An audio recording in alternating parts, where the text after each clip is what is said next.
All right. Good evening, everyone. It's 7 o'clock. Time for our Board of Selectmen financial meeting. Let's all please rise. Pledge of allegiance. I pledge allegiance to the flag of the United States of America and to the republic for which it stands, one nation, under God, indivisible, with liberty and justice for all. So before we do the agenda, I have a couple changes. I'd like to do modifications to the agenda if I could. We have a guest coming tonight. Mike Lestreen has brought a gentleman, Jeff McKella. Mackle, I was close. I had a 50-50 shot, right? He's coming here at the request of one of the board members, wanted to know a little more about the crack ceiling and other things that we do and ways that we might be able to save money going forward. I thought that was something worthwhile for the board to hear. So I'd like to add that in under 6A, right after public comment, for Mike Lestreen and Jeff Mackla to do a brief presentation on the details and then answer any questions that people have. Again, the intent is we're always looking for places we can either save some money and still do a quality job. Every dollar makes a difference in the town. So if we can maintain what we have longer, it saves us money, everybody's happy, and the taxpayers don't pay more. So that is the first one. Is everyone okay with that? Yep. Could I have a motion to add that 6A right after I'll public make a comment? motion, we add that. Someone second it? I'll second it. All right, discussion? All those in favor? Aye. Opposed? Abstentions? It passes. Thank you. The additional one is I have Mike Tierney here today. He has a bid waiver request he'd like to submit to the board. There's some urgency to this. He'll explain the details of what he needs. Everyone should have it in their packet, but I'd like to add that into between 9 and 10 at 9A for a bid waiver request from Mike for the board. I'll make a motion, we move that. And a second? I'll second it. All right. Any discussion? All those in favor? Aye. Aye. Nays, abstentions, passes. Great. And then the only other change, I don't think we need to do a specific change, but I have under item 11 discussion for proposed modification or revision to blight ordinance. It's more, I want it to be a discussion, but I don't have any specific change or request that I want to do with that. We could start the discussion there, or we could move that to informal discussion at the end. If it doesn't make a difference, we can keep it there, but I have no specific there. modification. It doesn't make a difference. All right. There's It nothing, shouldn't be, there's but I wanted to nothing know. after it anyway. Absolutely. So, Right. Right. So There's we- no revision has been no, presented. no presented exactly, but I just wanted to discuss that for information stuff. All right, so with that, need a motion to accept the agenda. I'll make a As motion, we modified? accept the agenda as amended. All right, Second that. all those in favor? Aye. All right, opposed, abstentions, motion passes. Has everyone had a chance to review the April 16th minutes? Any changes or modifications or edits to that? I did not see anything on there. All right, someone make a motion, please. We approve the April 16th minutes. Second? Second. All right. Discussion? All right, all those in favor? Aye. Opposed, abstentions, motion passes. All right, I just have a couple of communications and then we can get to public comment. I received a letter from Liz Habino with regards to supporting the town budget. I'm getting some emails and some calls on that, as well as messages. So I won't read the entire letter, but she basically says, I'm writing to express my support for the town budget. I can't attend the town meeting, which we had on Monday, but wanted to send over my support for the budget, especially the education and the library budget. She continues to say the same thing with different departments, but I've received a couple of those and I thank her for doing that. This budget season, it's been relatively quiet since we went through the motions. We had a lot of people paying attention. I think based on the low turnout on Monday, I don't think people have a lot of problems with the budget. We answered a lot of the questions. I think this is a good sign. Has anyone else on the board had any feedback from people you've had since we've had the discussions? Just positive feedback. Okay, I'm getting the same thing as well. So we'll find out in the vote. Don't forget, if you're watching next Monday, the 12th, the vote is from 6 a.m. to 8 p.m. Up at the Portland High School Middle School. So please come out and vote. Second letter I received from Melissa Keller with regards to speeding on her street. I'm not going to read the details, but she's on Cox Avenue, and there's been a number of folks that have been speeding on the street. She's had concerns over the last several months and beyond, her and others on that street. The police have gone out there and had checked for speeding, stationed someone there. I know we have this in different parts of the town. We are, as a board, looking at different alternatives to help reduce that. I'll share some things that we're doing with you at the next meeting. We're doing some traffic tests right now in a couple streets in Portland to test what the speed is, average speed or whatnot. I don't have the results yet, but I'll share that with the board and with the public soon. I do encourage people that do have issues to reach out to either my office or the police. We are very concerned about that. We want to make sure we stay on top of that. It's an important thing to be as safe as we can.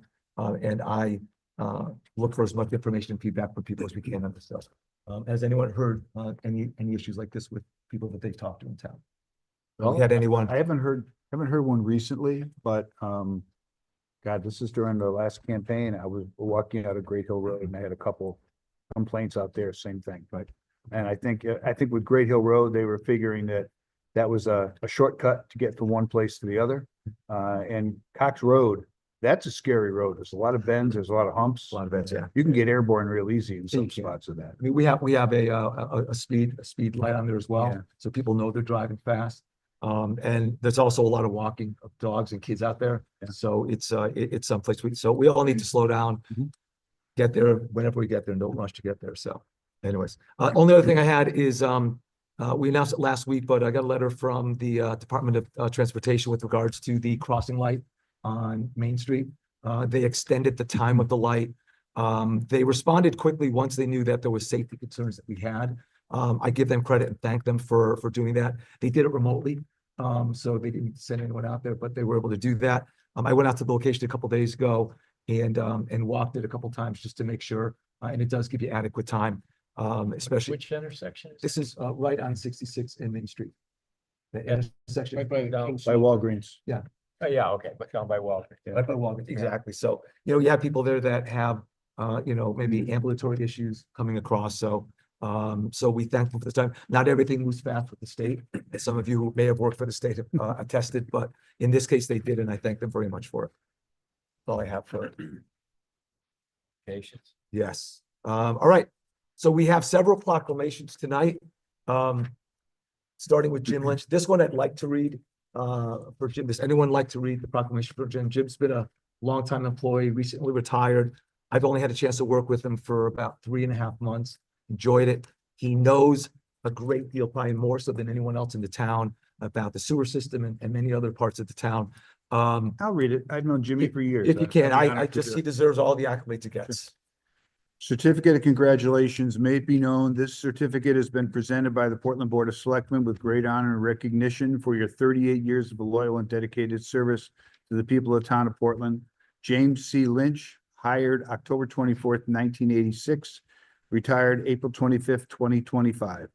Service record, October 24th, 1986, hired by First Selectman Paul Swanson in the position of mechanic electrician in the sewer division. January 1st, 95, promoted to acting foreman of water pollution control facility and joined MEUI. July 1st, 97, promoted to acting water pollution control facility supervisor. August 17th, 98, promoted to water pollution control facility supervisor. Congratulations on your well-earned retirement for the Portland Public Works Department. On behalf of the Board of Selectmen and the townspeople of Portland, we do hereby extend respect, gratitude, and appreciation to James Lynch and wish him and his family all the happiness and health in the many years ahead. Acknowledged on his 25th day of April in the year 2025, presented by Michael Pelton, First Selectman, Board of Selectmen, John H. Dillon, Michael S. Hernandez, Robert W. Hedrick Jr., Timothy E. Lavoy, Edward J. Shard Jr., and James K. Tripp. Thank you. I know many of you have known him longer than I have, but just a straight shooter, said like it was, and knew his stuff. So he will be missed, and evidently he's enjoying retirement. So, all right. We also have a proclamation for National Emergency Medical Services Week. We do this every year. Would someone like to read it, or would someone like to waive the reading? I'll waive the reading. Any discussion about that? No, just congratulations on the National Medical Services Week to all of our National Emergency Medical Services folks. Absolutely. You're here, absolutely. The volunteers and those that do the work, we need it more than ever. All right, proclamation for National Police Week, week of May 11th through 17th. Again, vital part of our town. Would anyone like to read this? Or would No, I like said to- we waive the reading. I missed it. Okay. Very good. John, you want to say anything else about this? No, this year, we got our 13th police officer. We did. And I think we've got one of the greatest forces in the area. They're always there when you need them, and I can't imagine not having them around. So congratulations to our police and National Police Week. 100%. We're almost fully staffed, but the 13th officer fills in a lot of the gaps so that the officers are not alone on any one shift. When it does happen, it's more of a, it happens rarely. Yeah. So that's fantastic. All right, National Public Works Week, May 18th through the 24th, appropriate with the retirement of Jim, but it's also something that this town could not run. Water could not flow, toilets couldn't flush, highways couldn't be driven on without the public works. So we have one of the gentlemen here from Public Works as well that does a great deal of that. So again, would someone like to read it or would like to waive the reading? I'll waive the reading for this as well. All right, John, you're the go-to guy in comments. What else you had to say to Michael and the rest of the team? You know what? Living in this town all my life, I can't say enough about, I grew up with Mike and all the guys that have done it before him. Kudos. I got to tell you too, there's a couple people that have been very helpful to me so far over the last 119 days. Michael has been extremely helpful in all things related to the town. Michelle has been wonderful helping out in the nuances of what we can and can't do. Can't thank you enough for all that you do, Michael. I don't think people, no, actually I take that back. I think people realize exactly how hard you work because you start before the sun is up and you're going, after the sun goes down. So I live next door to Town Hall. I see what time he pulls up in the morning. he's been there for an hour or two before I get there. So, all right. That's those, public comment. Does anyone have any public comment they'd like to share in this room? See a lot of people standing up. Nope. Anything online? Nothing. Okay. It is time for a monthly budget report. We have Tom here. Wait a minute, 6A. Oh, excuse me. 6A. I almost skipped. You're 6A. My 6A. You said you're gonna tell me to Jared, slow I down. expected to see it. Before we get to the monthly budget meeting with Tom, I'd like to invite Mike the Street to come up here, please, and introduce the gentleman that you want to give us a presentation.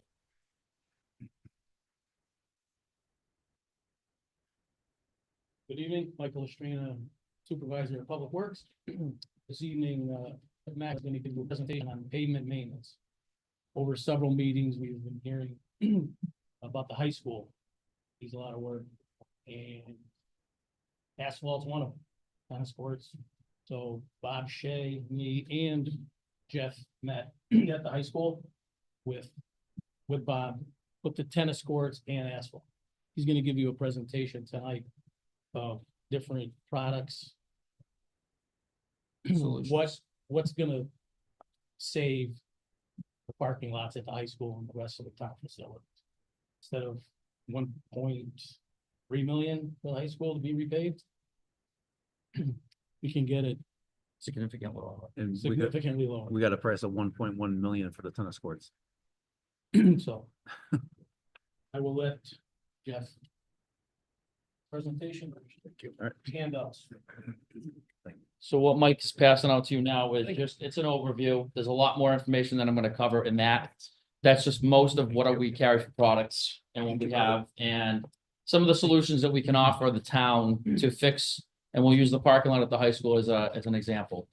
We're up there, looking at about 84,000 square feet of asphalt in that parking lot. And I'm hearing the dollar figure of 1.2, $1.3 million to have it ripped out and paved. You can fix that parking lot, and we kind of came up with a ballpark number of right around $50,000. We'll fix that parking lot and give it back its original luster whenever you're ready to do that. So we have products such as crack filling material, mastic material, which they have used. The town's used it over on Gildersleeve Road and other projects, and then seal coating the entire parking lot. Parking lot is not in terrible shape, but it does need to be rejuvenated with seal coat and crack filling materials, and then reline stripes. If you do that and you keep up on the maintenance of this parking lot over the next several years, you'll keep it and you won't have to rip it out and repave it. You can get it back to where it needs to be and put a little love into it every year. Go back every spring, fill the cracks in, seal coat it every 3 years, which is cheap. Seal coating is the cheaper alternative than having it chip sealed or paved and redone. You're gonna have that parking lot ripped up. If you have to have it repaved, it's gonna be a mess up there for weeks on end. in a week's time, they can probably get that parking lot completely done, soup to nuts. Okay, with that said, also in the back of that that packet, we also have tennis court material. That's a little trickier and that's a little bit more in depth. That dollar figure kind of scared me on that. So we do carry a product called The Right Way. It's actually a product that Hinding Tennis in Connecticut had come up with years ago. What it is, it's a mesh tape. And it basically is the same idea as what you put on your drywall, and it's made for tennis courts. Mhm. So the cracks that you have now in your courts, and I've seen them, I've walked them, I've looked at them, they can also be fixed, resurfaced, and repainted for a lot cheaper than what you're talking about. Ripping out, if the option was to rip out those courts and put either new asphalt or post-tension concrete, I will tell you all right now, you're throwing money away. Okay, those courts can be fixed. They can be fixed to where, again, if you take the existing coating that's there now, fix the cracks, put an acrylic resurfacer down, and then put your color and put your lines back down again, you can keep these courts. And again, it's maintenance every 2 or 3 years. Okay, going back and redoing the cracks. We live in New England. The cracks are gonna open up no matter what. But if you get them to a certain point where you've managed them now, and that's every parking lot, you know, as I pulled in here tonight, you know, I've seen the crack filling they've done in the parking lot here outside the police station. Those things need to be done every year. And it's just maintenance. Over time, your budget will be saved by doing these simple projects. Again, as you look through that, if there's any questions, there's crack filling materials, the mastic, the seal coat, the tennis court paint and whatnot, cold pour crack fills. Mike's seen quite a bit of our product. They've used them out in town. I've come out. And as we talk tonight, I would be excited if this was something that you guys went forward with. And I've told Mike, as I've come out here several times and they've done quite a bit of work with my material, that I come with the product. So as these products come out and get introduced into your town, I come out as a teaching and I come out day 2, and we go over the product. But I'd like to see you, you know, again, at some point, make decisions on your pavement maintenance and getting these things done so you can have them for years to come and not having to spend, you know, millions of dollars on repaving. What's the difference between what you would do to the high school compared to what we normally do with chip seal? So mastic is a product that's liquid asphalt. Okay, and it's been around for a while. I mean, we've seen it, you know, it's been around 20 plus years, if not more. And it's made for patches and repairs like that. Chip sealing is great. It can be expensive. You're gonna spend a little bit more money. Mastic is the cheaper alternative and you're gonna get the same result. That parking lot is not deteriorated enough to where you have to have the entire parking lot done. There's areas, we took the area from just after the rotary when you come down to the high school and we measured that and looked at it. Those areas can be fixed. And once they're fixed and once those cracks are filled in and those compressions are filled in and you seal coat it, you know, you're spending less time, less money, less evasive. You know, So after, if you guys came in and did the whole project, you're saying like every 2 or 3 years, it would pretty much just be crack filling. I would say every year, and I see a lot of Department of Public Works and towns, they're going in and just touching up. So maybe next year when the kids get out of school in May or June, have the crack filling, you know, machine come up here, you're heating it up and you're just touching up the ones that have sunk in, because they do happen. Yeah. If you let them go for 2, 3, 4 years, you're gonna be back at square one, you're gonna be back at your same problem. So you have to keep taking care of that problem year after year, but you're gonna be doing less and less with each passing year. I don't think that parking lot is ready to be ripped up and repaved. I honestly don't. And I think, you know, as much as it would look nice and it's great, you can get the same look with the seal coating and the crack filling than you would with chip sealing or paving. I know it would depend on how it looks. What do you think our yearly maintenance would be for the high school, middle school? Like a touch-up thing after you guys did yours? At most, if you're just taking care of the cracks, Mhm. a pallet of crack fill is right around $1,500. You guys have a crack filling machine. So to do it, your own staff, I mean, you're looking at a pallet of crack filling material. $1,500 is a very cheap alternative to go Yeah. fill in the cracks. And I mean, that's everywhere. So now you're taking that and you're filling in, you know, maybe the police station needs it, maybe, you know, senior center or the high school, the middle school. You're just keeping up on the routine maintenance. Yeah. Now, again, you're gonna see traffic up there. You're gonna see, you know, the cars in and out and the influx of cars. Is the seal coat gonna wear down after 3 years? You want it to wear down.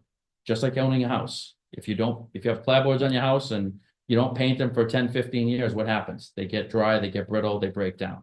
Same thing with asphalt. The polymers and everything and the oils in the asphalt, they break down. And then that's where you get your cracking, and then these guys have to come in with a plow. They catch an area where it's dried up and it's starting to chip up, and all of a sudden now you've got a pothole. Now you're going to fill that in. Now you're going to fill all these other in. We've gotten away from saw cutting of potholes, manhole covers, storm drains, and use the mastic because you're avoiding that now. I have towns that used to spend an average of $300 to $400 per manhole cover to cut it out, saw cut it and fill it with hot asphalt and pack it and be done. So I called the town of Shrewsbury, Mass, and I use them as an example. We went and fixed the manhole cover in 10 minutes for about $15, and we were on to the next one. They were spending $350 and they were there for an hour. So there are things that you can do to cut corners and do it the right way still, but save money. So again, my job as business development and with the towns, I cover Massachusetts, Rhode Island, and Connecticut. So those are my 3 areas. I see many towns like you, and I try to get them all on board with routine maintenance. It's just a matter of getting there. You know, so it's people don't know they don't know the answers. When I met Mike, it was kind of like we started doing one project and then we moved on to another, and then it's gotten to this point. So there are alternatives. So the high school would be a great place to start. So, I'm a big proponent of crack sealing. I own a retail plaza and we crack seal every year. I haven't had a good success with seal coating, but I haven't used, I don't know about your material. What is in your seal coat? So we carry 2 different kinds of seal coat. We make it in Worcester, Mass. So we made just over 1.5 million gallons last year to take care of all of our customers. So we have a coal tar seal coat. And if anybody reads, goes online, the news and whatnot, they are outlawing coal tar seal coat for one reason or another, because they don't think it's good for the environment. That is completely false. There's nothing toxic or corrosive in coal tar seal coat. So we're going to make it as long as we can make it. New Hampshire and Maine have banned it. Okay. So we make that, and we also make an asphalt-based emulsion. That is the environmentally friendly seal coat, we'll call it. Both jet black and both have a longevity of about 2 to 3 years. That's what you want out of your seal coat. When I sell it out of my stores, I don't know what happens when it leaves. And you say, you haven't had a good example, a good Well, the experience. stuff with seal I coat. was like, it lasted about a year after a winter. It was just between the plowing, and this was like maybe 10 or 15 years ago when we used to get snow. Right, And right. it was like, spend $20,000 and it was like, I got a year out of it. It depends on the so it's by contractor. So once it leaves my shops, so we have 6 locations. So we're in Hartford, Connecticut, we're in Johnston, Rhode Island, and we have locations in Massachusetts. We sell it to the contractor. Once it leaves my facility, I have no idea if they're cutting it with water. I don't know what they're doing with it, Yeah, and then passing it on to the consumer, and it's not lasting as long. It's cut a certain, it's a chemistry. It's a breakdown. It's a certain chemistry, and it's made a certain way. Day in, Is your day stuff water-based though, out. or Water based? Yes, it is it water-based? is. So if we seal coat, the way I understand it, once, okay, so you're saying you get 2 to 3 years. It's something that we should do on a maintenance schedule, like every couple of years. I would say on a maintenance schedule or as needed. And maybe, even though there's traffic up at the high school, you don't have traffic like that year round. It's when the kids are in school. The drive areas, they park over by the tennis courts at the end. So that's probably not going to get as much. But you would watch it. And again, you would fill in the cracks and you would do the larger potholes and whatnot, and you'd seal coat it as needed. 3 years is recommended. So that means you'd go every 3 years, but again, as you're doing it, I think when we looked at the numbers, we figured out seal coat, we figured material wise for that parking lot, you're under $10,000 in material on seal coat. That's to keep the longevity of it and to keep it, jet black, and to keep it so where it's not coming apart and it's falling apart at the seams. Your seal coat is your glue. So that's what's going to bond everything together and hold everything together over time. So as long as you're doing that every 2 to 3 years, you're going to be fine. And what's the material you put in the potholes? And So that's the mastic material. So there is actually a slide in there. Mastic, it's liquid asphalt. And if Okay. it's on page. Bring it to. yeah, I see a page with mastic. Yep. Okay. So you don't have to, you don't cut out the, They're not, what if you're getting all that alligator type, that's taking care of it. So we actually used it. It was Gilden Sleeve Road was the example we used. There were depressions that went across the road as you went down, and you could feel the bumps was going down. So we filled those in. I was here for most of the day that day. You can use this material in a pothole that's up to 6 inches deep. You can fill it in lifts. It'll set, it'll harden up, and you can do another layer of it, and then you band the whole top of it. We've seen this down TF Green Airport in Rhode Island. Mastic was put down at a parking lot outside the airport 18 years ago. It's still there. Still there, hasn't moved. So this is the cheaper alternative. And again, more and more people are starting to use it, and once we get it out there, the proof is in the pudding. And again, if, I don't think anybody here, did you see it? You did. I was there. You were. I mean, if anybody, if we have to come back and do another demo with the machine so you can actually see it, I'd be happy. If we use the high school as a place to do it, be happy to bring the machine down and throw material in, so you have a better idea of seeing it go down and seeing what it can do. We can set that up if that's something that's on the table for a discussion. I might let you do a experiment at my property. Tell me where it is, we'll be right down. Okay. It's in your neighborhood. Any other questions, gentlemen? I Like you just- said, I was there for the trial run of it on Golden Sweet Road last year. Yeah. The stuff really is great, and the way they laid it down and how fast it was, like they covered so much area and so you weren't wasting man hours. So the man hours you'd be putting out on something else, you were gaining it. So what you're paying for the stuff, you were actually getting in labor hours, which was nice.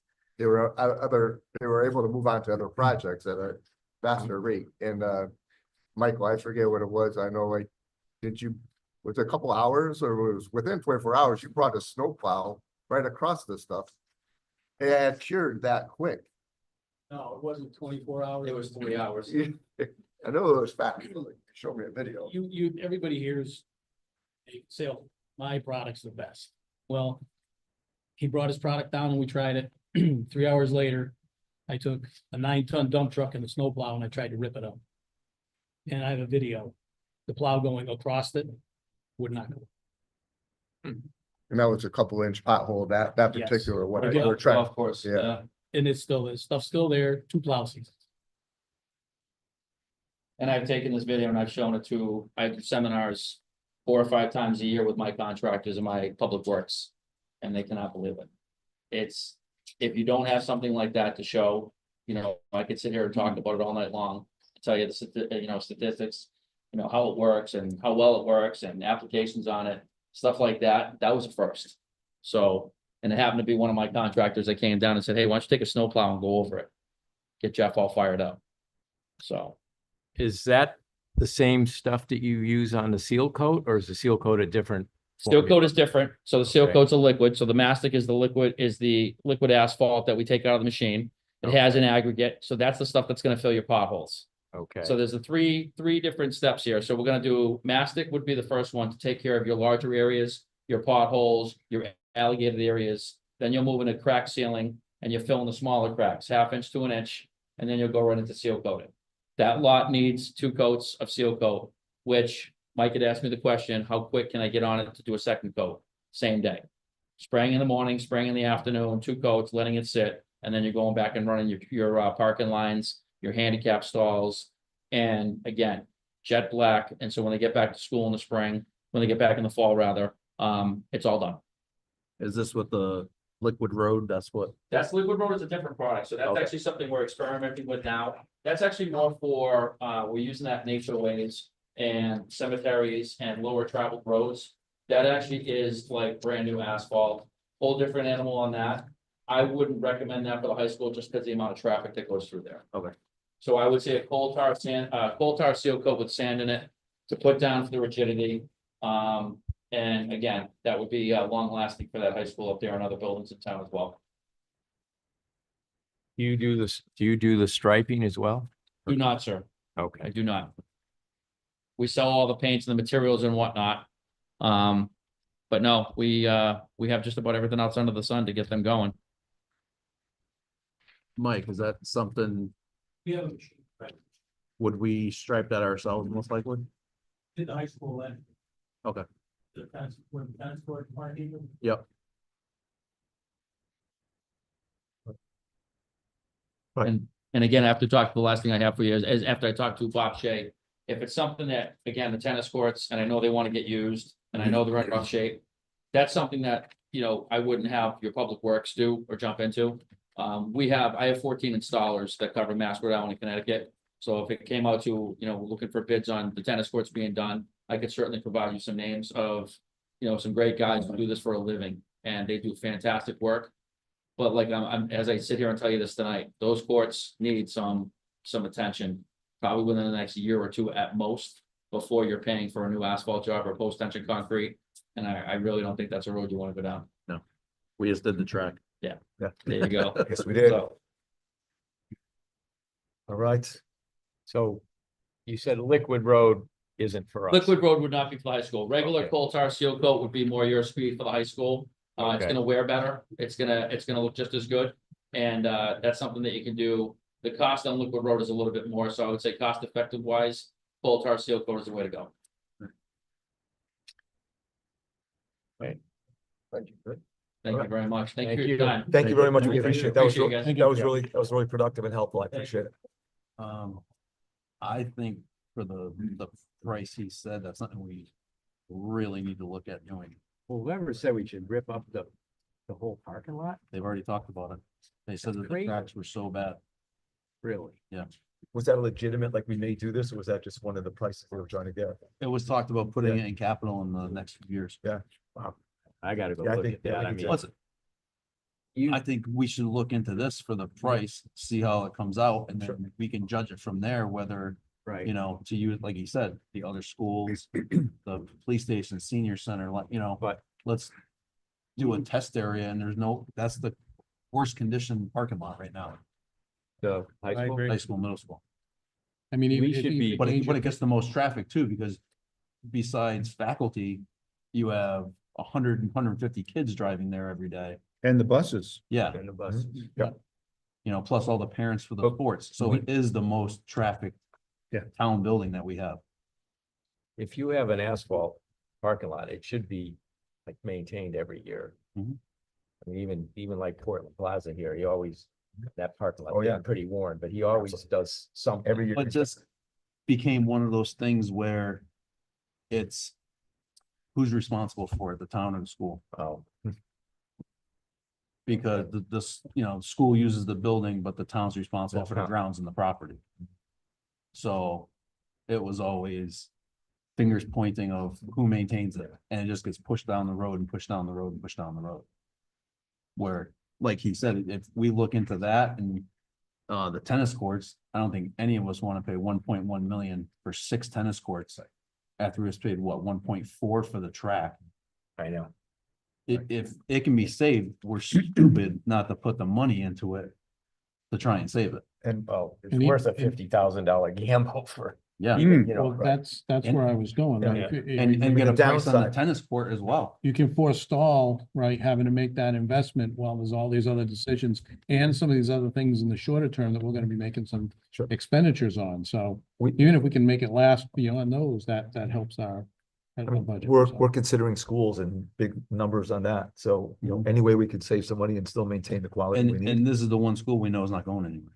It's not Yeah. going So anywhere. it's not like we're throwing money out the window. It's And always I'll- gonna be there. And I'll say, being on the representative on the building committee, we are concluding and discussing in that same discussion, the secondary schools, and that the driveway up there has come up in discussion. Mhm. So it's definitely on the table. It's not like it's something that hasn't being discussed. So I think it's worth considering. Yeah, agreed. Okay. Right. Let's continue this discussion, over the next couple of days. Oh, so I say it doesn't cost us anything. Why don't we get an official Quote. quote Sure. in writing? And they spell out exactly what they're gonna do. Mhm. And if it doesn't cost anything as well, why don't we get a quote from one of the vendors Mhm. to look at the tennis court? And tell us what that's gonna be. Right. Yeah. Makes sense. Yeah, tennis court is, it's cracking and you don't want to. Because I think they fixed it a couple years ago. It was just, Right. you know, fixing the cracks Right. and Just getting us patched it. by. Right. And I believe that was like $19,000. Mhm. And that's only gotten us 2 years so far. But like he said, you talked about the mesh you put on that. I mean, I'm sure you guys have repaired sheetrock walls Yeah, and you use the old school paper, the cracks keep coming through. Once you use that fiberglass mesh, well, The the big cracks thing is don't too come. is after it's fixed, putting a new solid coating across the entire surface. right, Because just fixing the cracks isn't enough if it's gonna start Right, moving into another new crack a foot away from Right. it. You can say if you keep letting the water get under there, it's Yeah. just gonna break it I apart. wonder if that's like an epoxy paint or something, a special paint, really. Yeah, We'll have to find out, yeah. Yeah. now, as you said, Mike, we've got some big numbers coming up with these schools, so anything we can do to put down a maintenance regime that saves us a lot of money makes sense to me. We gotta make the dollars go as far as we can, for something that's still good. Didn't he say the tennis courts was like $1 million too? we got a price of 1.1 million. They were gonna redo put the the 6,000. pre-stressed concrete in Yeah, there that was like a they did rip with the out. crack. Yeah. Yeah, Tension, what, pre-tension? the high school parking lot was like 1.3. Track. So you're talking 2.4 million just for the parking lot and tennis courts. Yeah. Yeah, we could do better. I Yes. would, We can absolutely We do need better. it. yeah. All right. Okay. You guys ready to move on to, Yep. all right, very good. We gotta get. All right. Back I here. see Tom pacing. All right, on to the next one, monthly budget report. Mr. Robinson.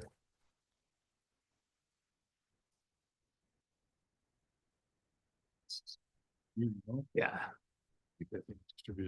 they also have one, yes. So on the, so we're looking here through April.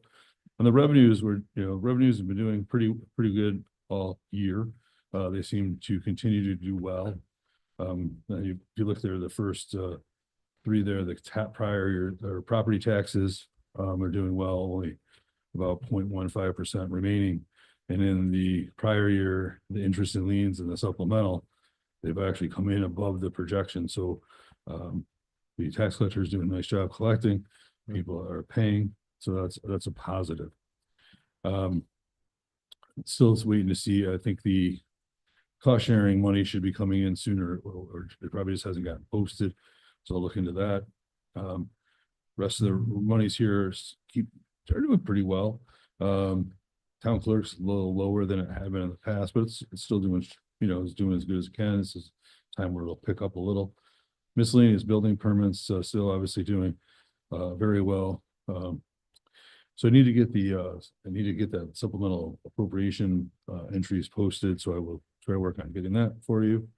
And then investment income still is doing okay.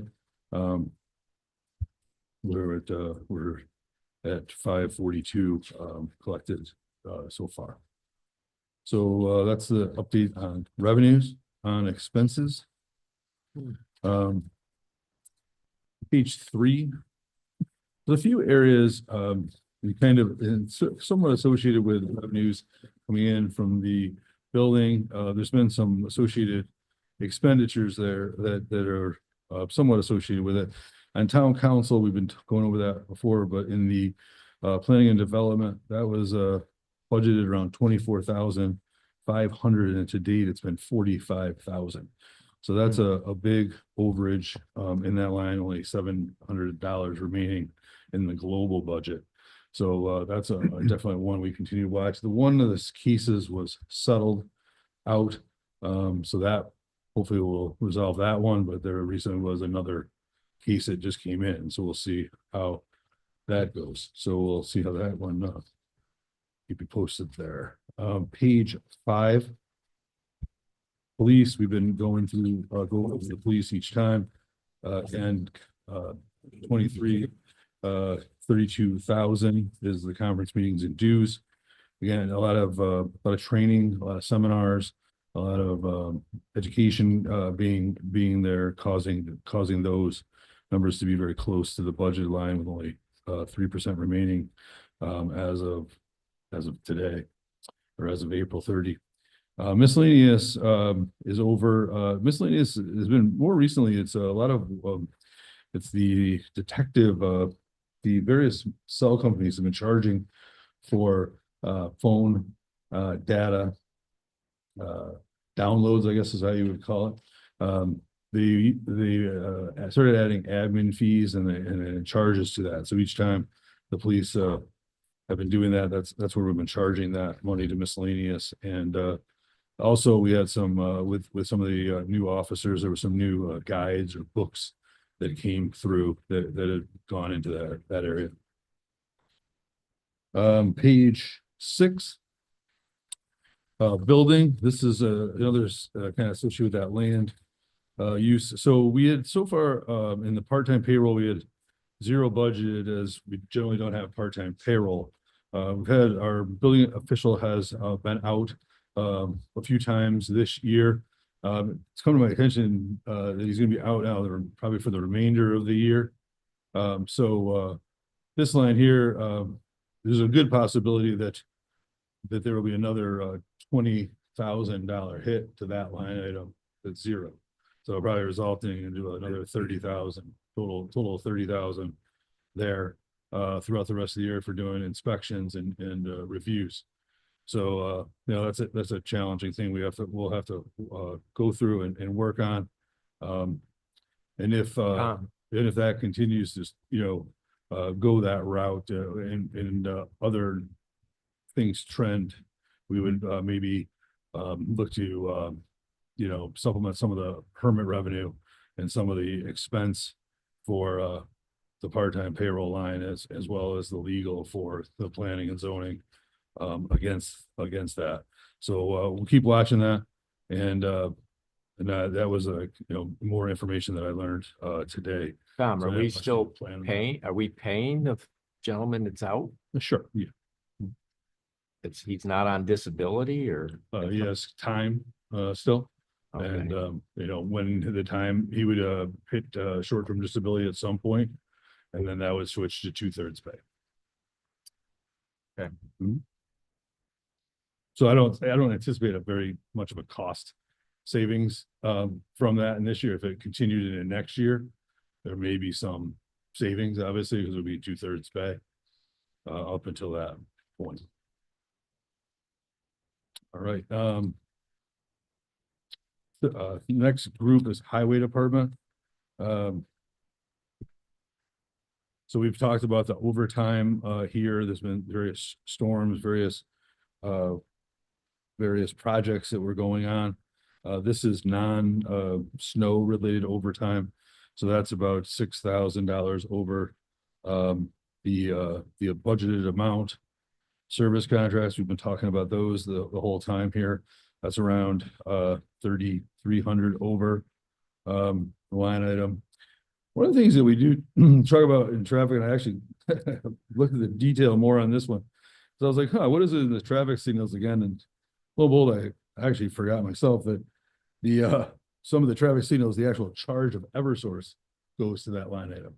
So there's 265 more or less a month times 12 is like the Eversource charge there. So that's around $3,100 of that budget. So, you know, that's probably like when I think I sent an email to Brian and Mike, and that probably should be like, in theory, maybe like a $6,000 line item, because we're leaving us no money there to repair if a repair occurs. Yep. So that's why we're already kind of over budget, because there was a repair, and then there was that base charge plus any increase of just utilities that actually went up because the price went up. So I think even though they took over those, I think we still had to pay the utility on them. I think we have the utility, they do the maintenance, I think. Equipment repair, been a few large repairs, so definitely some large repairs to the excavator. So you see that one number is 4,000 over at this point. Equipment supplies, another one that we're right there to being over with the encumbrance. Those are the supplies that the department needs. Either a lot of them is like mailboxes when they get hit, other materials that would be used by the highway department to do their work, various like either grass seeds or plow equipment, things of that nature. So that's going to be a challenge the rest of the year to keep watching that. Those are the two the main areas, in that, turning the page to page 7. Usually we do pretty good in, equipment. So we're at 99,000 spent. We got, about, with encumbrances, which some of those are open, so they're not necessarily 100% spent. But there is right now we have continued to have large repairs on, some dump trucks. There's some international trucks that had a tricky engine. So those are, when the repair does come, they're very costly. So there's one that I think we have right out there now that probably is hitting a little bit, 50, I think the 5,500 was part of that. You see, and then when they got in there seems to be like what's the issue? Was Mike done? Yeah. There's like possibly a cylinder issue. So there was like another, just today, there was like a 10,000 of the labor to dismantle the engine and all those components. So, we're gonna watch that. Those are some big hits that have come through, on that. So, that's definitely something that's a budget that may actually go over budget, which usually does not. Town engineer, we've been going through that, throughout the year. We're miscellaneous engineering, we're over by the 11,000, those miscellaneous projects. And then the general services. So globally, we still have money there, but there's definitely, bills that need to come in for, probably April, May, and June. So, I know that the riverfront project is getting close to being to where, I think we're getting close to where we're gonna start be charging the grant. Brian helping and Mike are reviewing that with Jeff Jacobson to let me know when, when that official go is to the grant versus to the general fund. Town building maintenance, the overtime, those are the overtime of the employees. We've had some projects that construction projects that have required them to come in and out. And then there's various alarms that they come to help out with. Equipment repairs, that's a line item. We have 7,000 budgeted, 6,000 spent, 4,000 encumbered. There's been a lot of different repairs throughout the various buildings. When the repairs get too heavy on all the other departments, they revert back to the 37 budget. So all the areas where they've hit in the other departments within the general fund that allow for that, now we're back into the 037 budget, and that's hit. The custodial supplies, we talked about that last time. They went over on that. So hopefully he's purchased everything that he needs for the rest of the year within reason.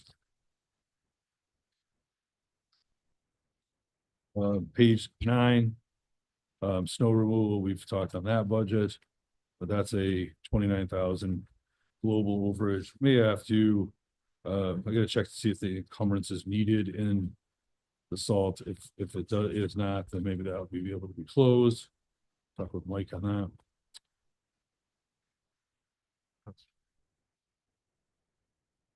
Page 11.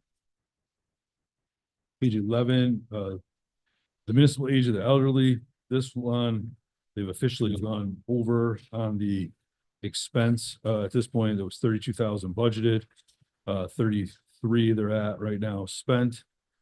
So Mike and the director have to come up with a plan on how to limit the overage in this account, if as much as they can.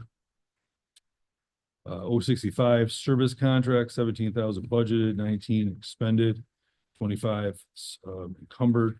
A lot of that was HVAC related. There were some sliding door service contracts in there.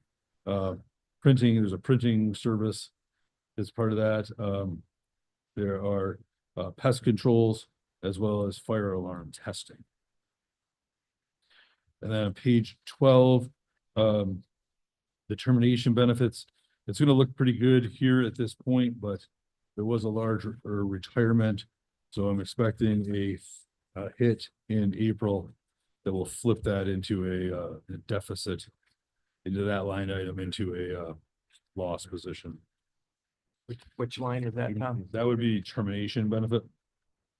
19004. So it was 80,000 was budgeted, 63 was expended at this time, but Okay. A is gonna probably get hit with a $38,000 payout.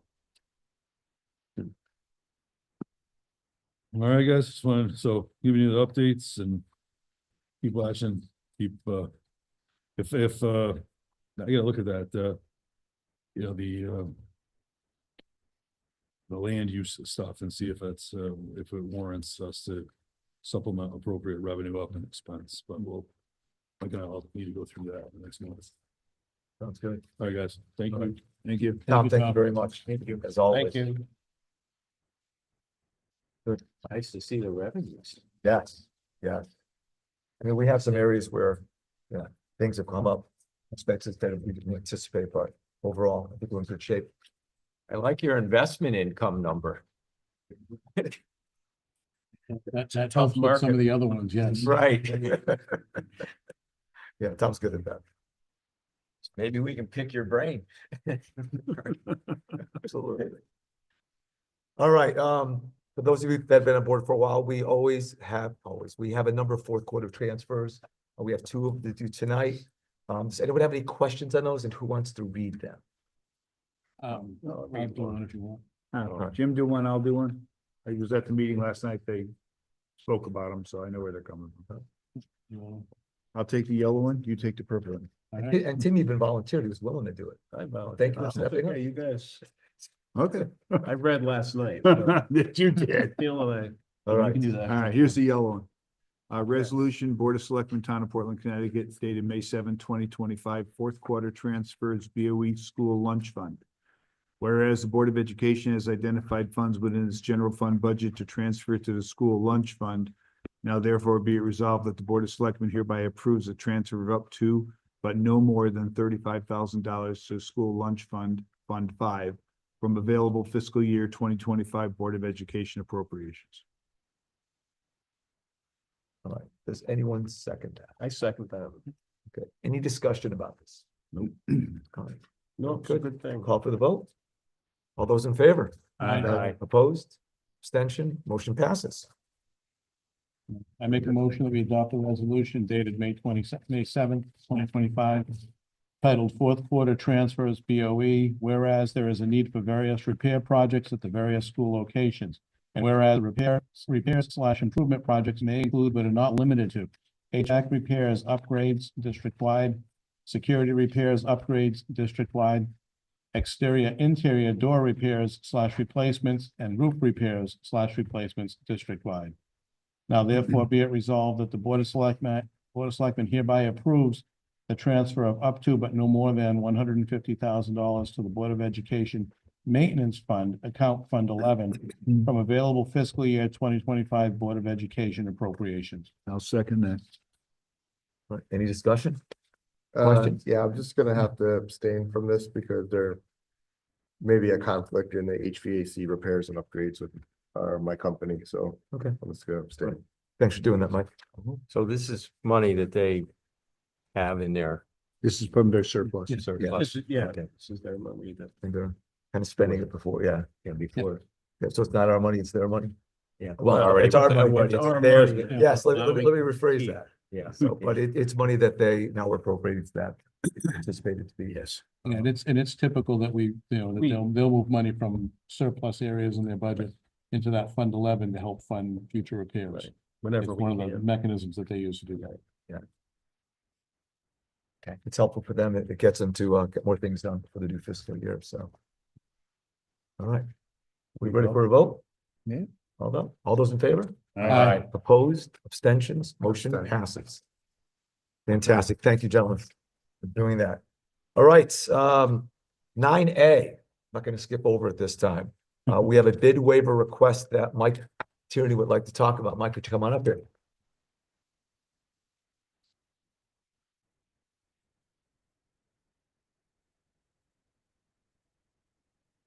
Good evening, Michael Tierney, Town Clerk. So really kind of what we're dealing with here is in the town clerk's office, we have a record keeping system. It handles the land records, vitals, dog tags, pretty much runs the cash register and everything else. We've been on the same system for a long time, probably back into town clerk Bernadette Dillon's days. I think it's probably been the first system that we've had since, we weren't doing it by pen and paper. That software is reaching the end of its life. It's by the vendors not supporting any upgrades to it and so forth, and they're planning on sunsetting that software.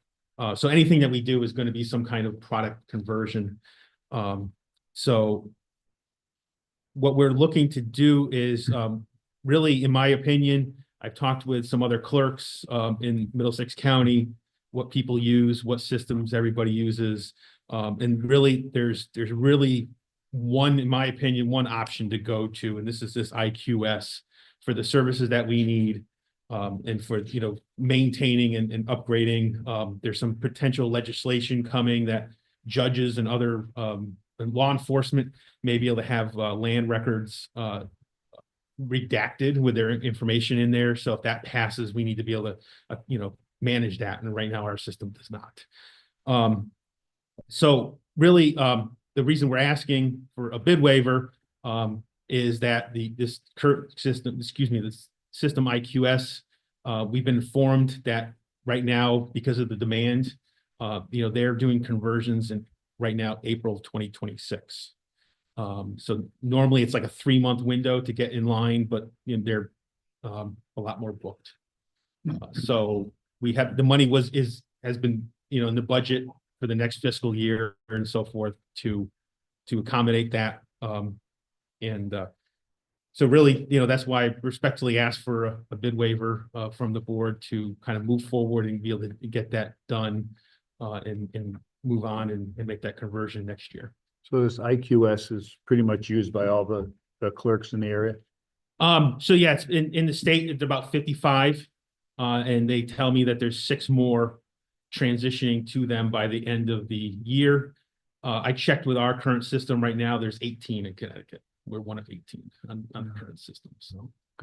And is this really, Mike, this is really where we were looking to go regardless, but this allows us to get there quick enough to get in line and be able to convert before. Yeah, before we're without a contract and we're, up a creek without a paddle, and we don't have we can't have a lapse in being able to record land records. And we have to do it, if you're looking at March or April of next year, May and June, as much as it doesn't sound like a big thing, dog license season is a big thing in the town clerk's office, and getting ready, rolling the system forward in May, getting ready for dog license sales in June. This is the same system that does that. And we have to have that system up and running 100% to be able to do that. The other thing, a lot of people have been asking for, I do get several comments, people come in, some of the other area towns like East Hampton uses this system, Colchester, I think Marlborough or Hebron does, Durham, Westbrook, they have all this. I've never heard of anything bad about them, but one of the things, if you notice in some of the River East articles, especially East Hampton and Colchester, there's an identity fraud alert. So everybody's getting nervous with this whole, these LifeLock infomercials. And so people actually clip out the River East from East Hampton, bring this into me and say, why doesn't Portland have this? And I know somebody even wrote a letter to former First Selectman Brian Curley about it, because this will be a free service, so that I could put in Mike Tierney, Michael Tierney, Michael V. Tierney, and anything that gets recorded in those names, you actually sign up. It's free to residents, and you get an email notification. So people are afraid that things are going to be filed on the land records fraudulently in their name. So that this is something that's a free service. This company would also, right now, our maps, our survey maps, we have them scanned and imaged, and we have an Excel spreadsheet for an index. As part of the conversion, they're willing to, at no additional charge, convert these and have it available, which most other towns have the maps online. Whereas if we were to try to do this over, the course of trying to get state library grants, we'd be doing, piecemeal for the next couple of years to be able to do that. Well, What's, okay. Yeah. what are you budgeting for this, this software? package? So, right now, so if we were to go, so that, with the software and the hardware, so that's all the public computers, the register, the scanner, all that stuff. It's 1,900 a month. I'm gonna talk to our IT to see if we can lower that down a little bit. And what this company will do is they'll allow us to buy our own equipment for some of those things, and then, kind of arrange the price where they're not supplying all the hardware. So we're trying to get it down. So it's that, and then there's some increment depending on the volume of recordings, other fees like the indexing, and we're still required to put the land records on microfilm. So that's all depending on the volume of land records, which would be the pricings. So this company's program is where they essentially lease it to us?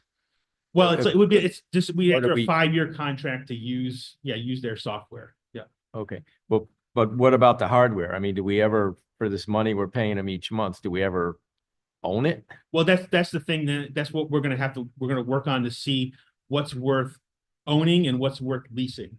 from them. Okay, So they'll give us the specs on, okay, you need 5 monitors, a cash register, a scanner, this and that, and they'll tell us I'm gonna try to work with our IT just to determine if it's more cost efficient to try to own it ourselves, or basically lease it through them.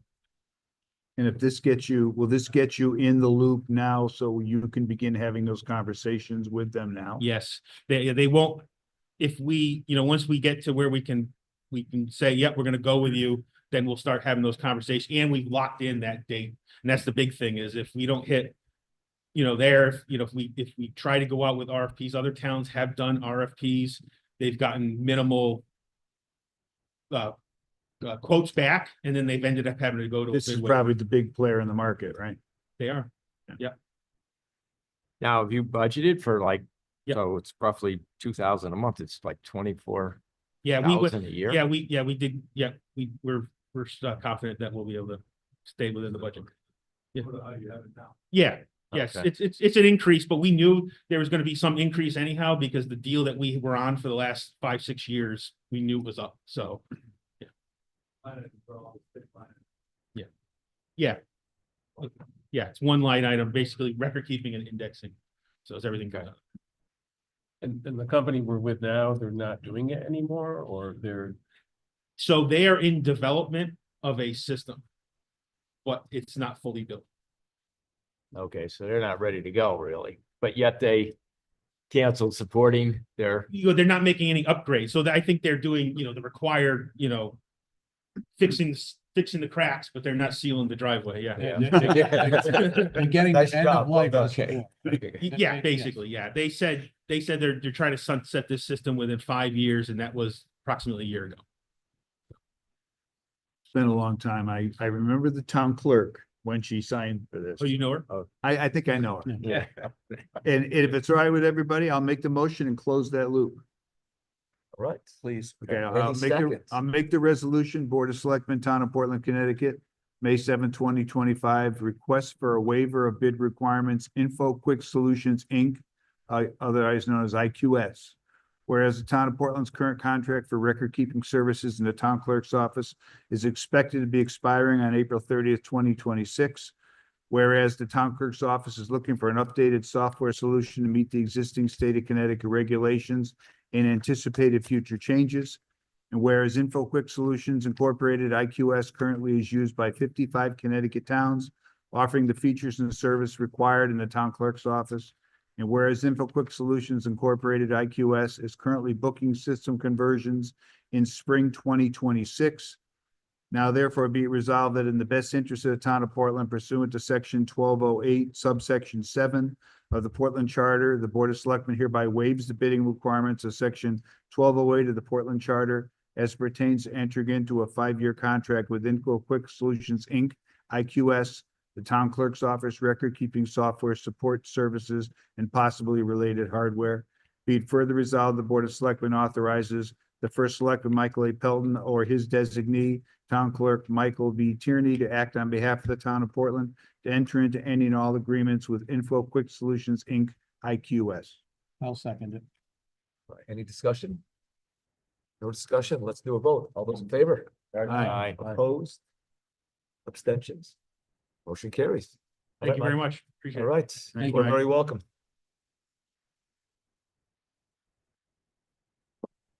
All right, next one, number 10, resolution authorizing the fixing of real estate property assessments for Chris and Donna Cody. As you know, they recently they built out the new driving range and the associated project, so they are asking for an abatement.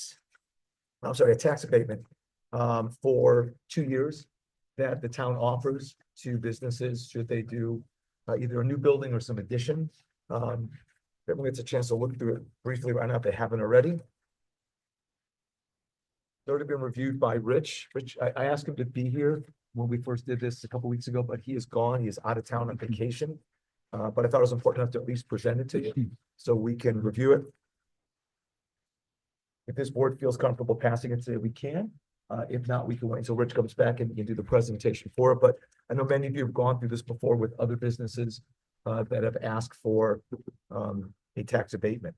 This one is a 2-year, year one, with the new assessment, 50% off the increase of the assessment, and year two, 35%. The total tax abatement for this project is just under $5,000, $4,906.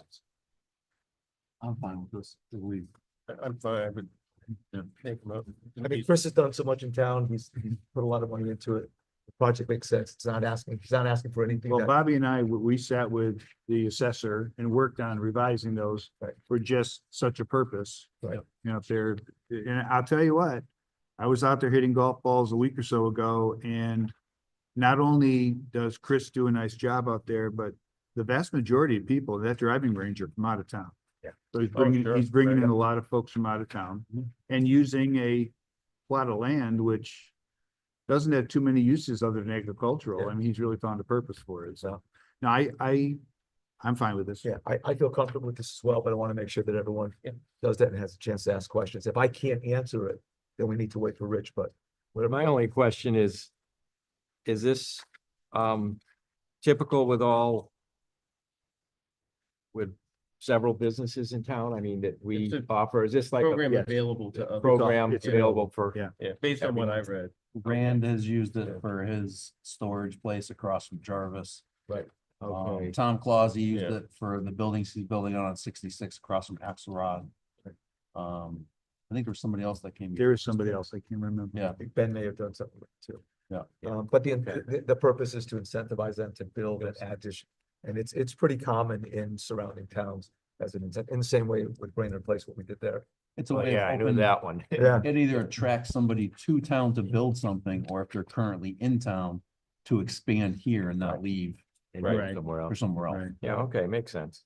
Yeah, so I mean, I feel pretty comfortable with, but I want to make sure everyone else does as well, so. Yeah, I think with- we can vote on it. Because someone like, Everyone always mistakes it as like we're giving them money. Right. No, we just No, collect the we're- taxes slower. Encouraging development. Yeah. Right. And and So- he's got a big event Yeah. coming up at the end of June, so there'll be a number of people in town. You're in that long drive competition? You're in it. I am so in that. The day before it starts, when no one's looking at me. Midnight, I'll be in there. So, would anyone like to read the resolution? Yeah, I'll read it. All right. Resolution, Board of Selectmen, Town of Portland, Connecticut, May 7th, 2025. Resolution authorizing the fixing of real property assessment. Whereas the town has an existing policy to encourage the growth and expansion of commercial and industrial parcels by allowing for the fixing of real property assessments where a proposed development meets the requirements of CGS section 12-65B, and whereas Chris and Donna Cody is it DBA? DBA. Doing business as, thank you. Cody Range LLC has built a covered tee-off driving range at 1401 Main Street, map 68, lot 0001, the property, the existing business, and whereas it is in the town's best interest and is consistent with its economic development policies and its policy of fixing real property assessments, in particular to encourage this proposed development, and whereas Chris and Donna Cody, the owners of the property, submitted a fixed assessment application to the town dated December 20th, 2024 to fix its real property assessment for the proposed development of the property in accordance with Connecticut General Statute Sections 12-65B and the town's policy in the application. And whereas town staff has reviewed the application and confirmed it appears to meet the eligibility requirements for a fixed tax assessment as set forth in the general statutes and the town's policy. Now, therefore, be it resolved, after due consideration and review, the town of Portland hereby approves the application and authorizes the first selectman to execute a tax assessment fixing agreement for the purpose of fixing the real property tax assessment on the property in accordance with the terms and conditions set forth in Connecticut General Statutes 12-65B and the town's policy. I'll second that motion. Second that motion. Any further discussion? All right, I think it's great. I encourage Chris to keep on growing and expanding his business, and I think this is wonderful. All those in favor? Aye. Any noes, any abstentions? Motion passes. Very nice. All right, we're working away. We're about halfway done. So, number 11. So I want to start this with, I want to discuss the blight ordinance for a couple of reasons. We've had a couple issues that I've been personally involved in over the last 3 months, 4 months, that has, at least to me, made it worth something that we should consider and look at. Our blight ordinance compared to others, I found has some things in it that I believe is not in the best interest of the town, or we could do it better. So what I'd like to do is discuss, I guess everyone's feeling about how we're doing right now. I see blight everywhere. Now that I'm, the blight enforcement officer, overviewer, and driving around town, I see it everywhere. In terms of things that we could do better. I'd like to look at this as something that we consider modifying. I know we have 2 people that are in the audience that I know during the next public comment may want to share some of their experience that they've had with one situation, but and it was the purpose I wanted to do, so I want to talk about that. First of all, does anyone have any issues that they've had with this topic personally, or people that have come to them with issues of blight concerns? Well, I I certainly have. think, Mike, right, I mentioned this to you a while back that this is something I thought it was a good idea for us to take a look at. And one of the reasons that I've had a couple of residents that have approached that, you try to assist the best you can, given the current rules, but right now the rules require a formal complaint. Right. And one in particular was, in this case, it was an elderly woman who was living next to a gentleman who was not cutting his lawn and other things. And quite honestly, she was afraid to file a complaint. Right. And we were able to try to assist the best we could, but it's still, I think that the fact that this ordinance makes it entirely incumbent on somebody filing a complaint, probably need to look at how the town itself can get more involved in that as well. Yeah, I agree. Lessen that burden a little bit so that when a situation is noted where that's obvious, that we can try to work to help correct it. I agree. I know 2 instances where neighbors were reticent to say something for fear of retribution, since it has to be signed and it's public and FOIA. Many towns in the area allow an anonymous complaint, or they allow the town officials to bring it to the attention of the enforcement officer, and then action can be taken from there. So I think we could do it a better way. It's certainly worth a discussion. I spoke with our past gentleman, Lincoln White, recently, who gave me a rundown of what they do in Glastonbury, as well as a couple other towns.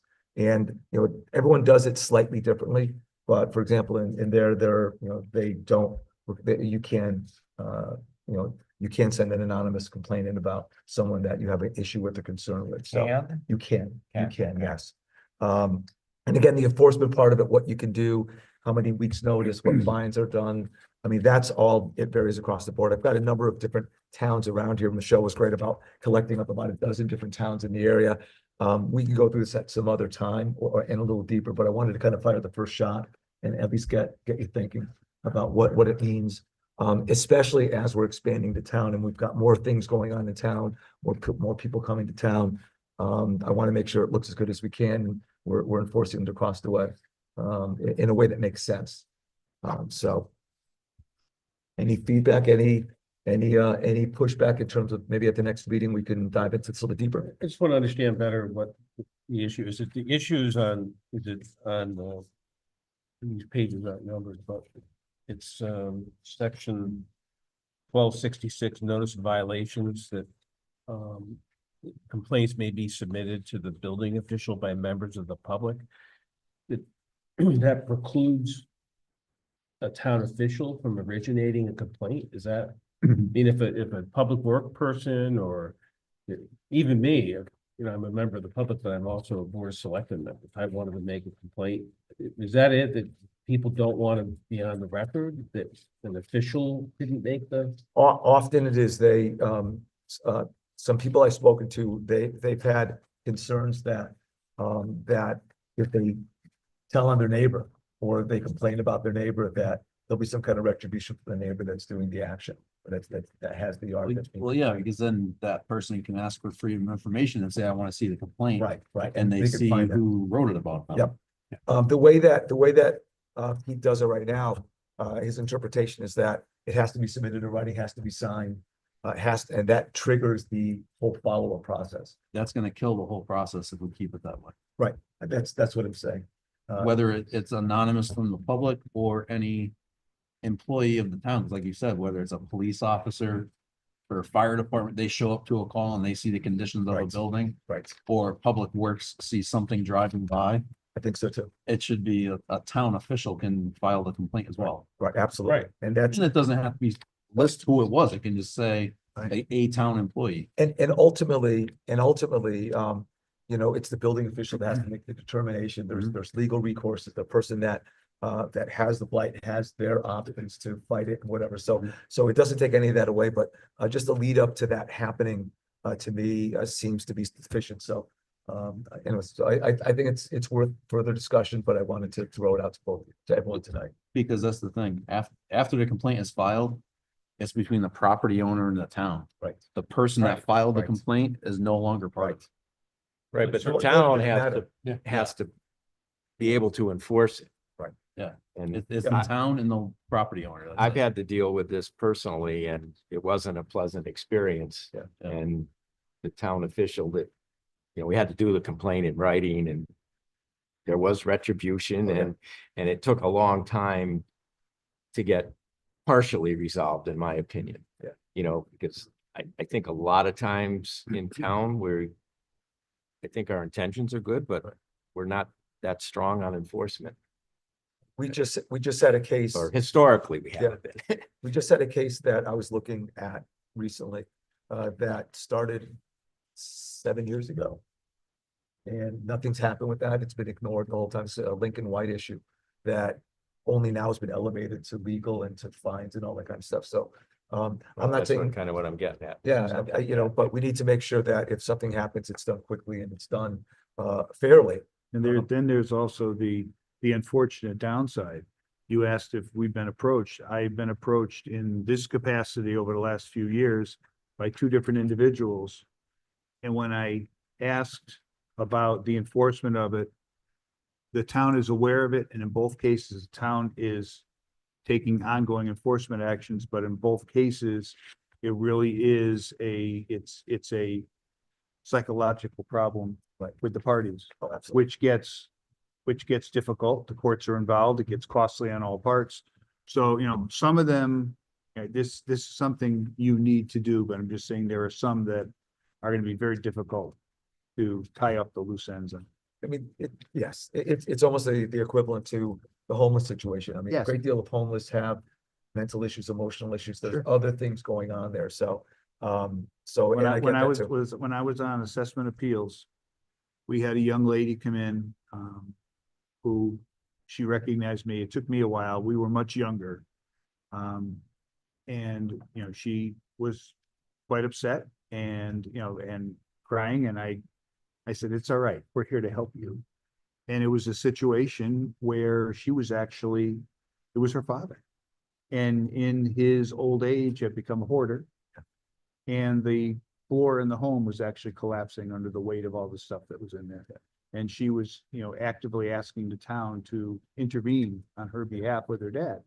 But, you know, there's a lot of mental health issues, I'm sure, with a lot of this kind of stuff. But nonetheless, I think it behooves the town to try to do something. Well, and it's fair to the neighbors also, right? I mean, Exactly. house values, Sure. safety. I mean, there's a number of things that are a really big deal. So, Mhm. I have a packet of information here that I was going to start the presentation with. I will put together something for everyone that indicates what we need to do to revise what our ordinance is, some different towns around the area. So I will gather up all the information for everybody. I'll email out or present hard copies to you over the next week or so. And then we could talk about it further. But again, I think it's time that we look at that and just make it better.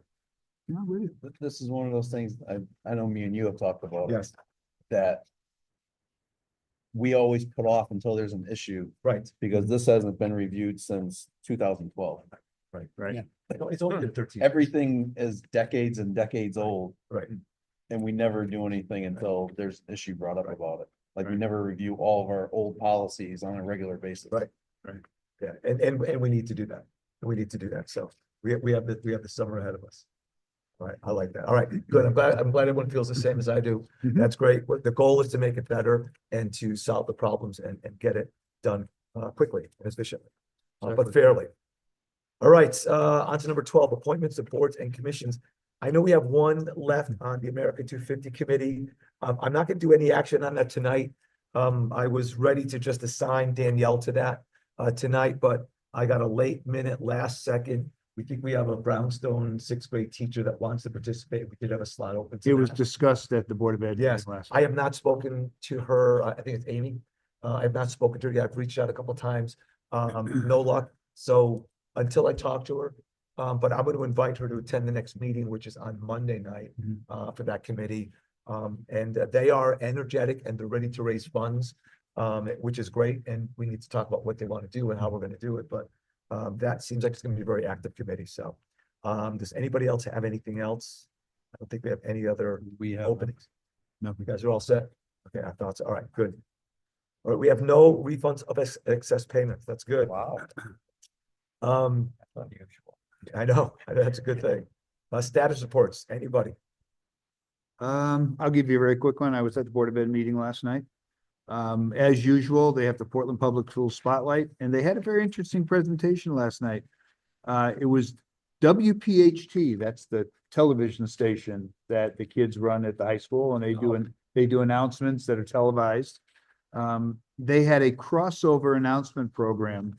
Apparently, the Portland high school students are mentoring the Portland middle school students who are mentoring the BIS students.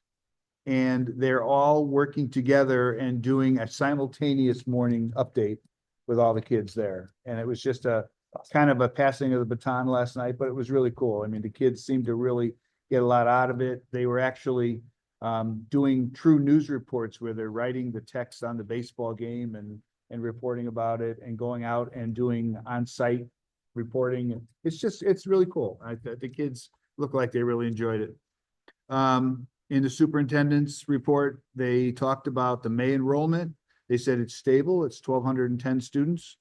They also noted that it's Teacher Appreciation Week, so thank a teacher for what they've done for you. The Superintendent Britton just did what you did to start this meeting, Mike, and urged everybody to get out to the budget referendum on Monday. Let's see, and they also talked about the surplus that they have this year, and they went through a detailed explanation of the surplus, and it was just a good year. One of the individuals that stepped aside early in the year, they didn't rehire. Actually, Superintendent Britton did a lot of that work. So there was savings here and there that added up to about $200,000 surplus. So that were the two items that we approved tonight. There was a interim principal at Gildersleeve School who was put in place when the budget vote was expected to come up. She's Tracy Graff, and I mean, she was there when we went up with the school building committee to review Gildersleeve, and she's great. The kids obviously love her. And she was appointed last night as permanent principal at Gildersleeve. For her. And there is an AI steering committee with the Board of Education. A number of teachers are involved in it, looking into artificial intelligence and like they said, you really, it's part of everything that's gonna happen, and you can't shy away from it, but they want to make sure they approach it appropriately and use it appropriately. So last night they presented the first draft of the district AI statement, and it was unanimously approved by the board. And it's, this is just a building block, a rough design for where they're gonna go with this whole process. And then they just approved the two items that we approved earlier, the two expenditures, so that was last night's meeting. I got a question for John before we move on. You're not to ask what the committee's doing, but when do you think the strategic capital will be wrapped up to give a presentation? Well, I can give you the update because I'm the representative anyway. At the last meeting, we have gone through and physically seen all the schools. I know you were there for some of that. We've spent probably 4 meetings going through all the line item costs, building by building, cost by cost, looking for ways where maybe we can use some general funds to handle some of it, to cut back on some things that aren't necessary right now, really trying to present the best dollar amount for the town. And we still are at a point where we've all agreed as a group that one of the buildings is going to be set aside. So we're going to bring 2 buildings to the town. The discussion is still open as to which of those 2 buildings, though I have an idea which it may be. Where it was left at the last meeting was they're pressing to try to get this decision made before school is out. So mid-June. There were some questions for Friar Architecture that were being asked. They wanted some clarification before we make that final decision. And we meet every Thursday night. We actually not meeting again until the first week in June. We're kind of at a stalemate point. We need Friar there, and Friar's not available till that first week in June. So there has been a lot of discussion, and I'm hoping maybe between now and that meeting, everybody agrees that what we need to do is, as the committee, we need to figure out what our recommendation is going to be. But then they also would like to then have a joint meeting of this board, the Board of Education, with that school building committee, and just kind of show them what we've done, what our recommendation is, and to kind of get feedback from everybody. So you think in the middle of June?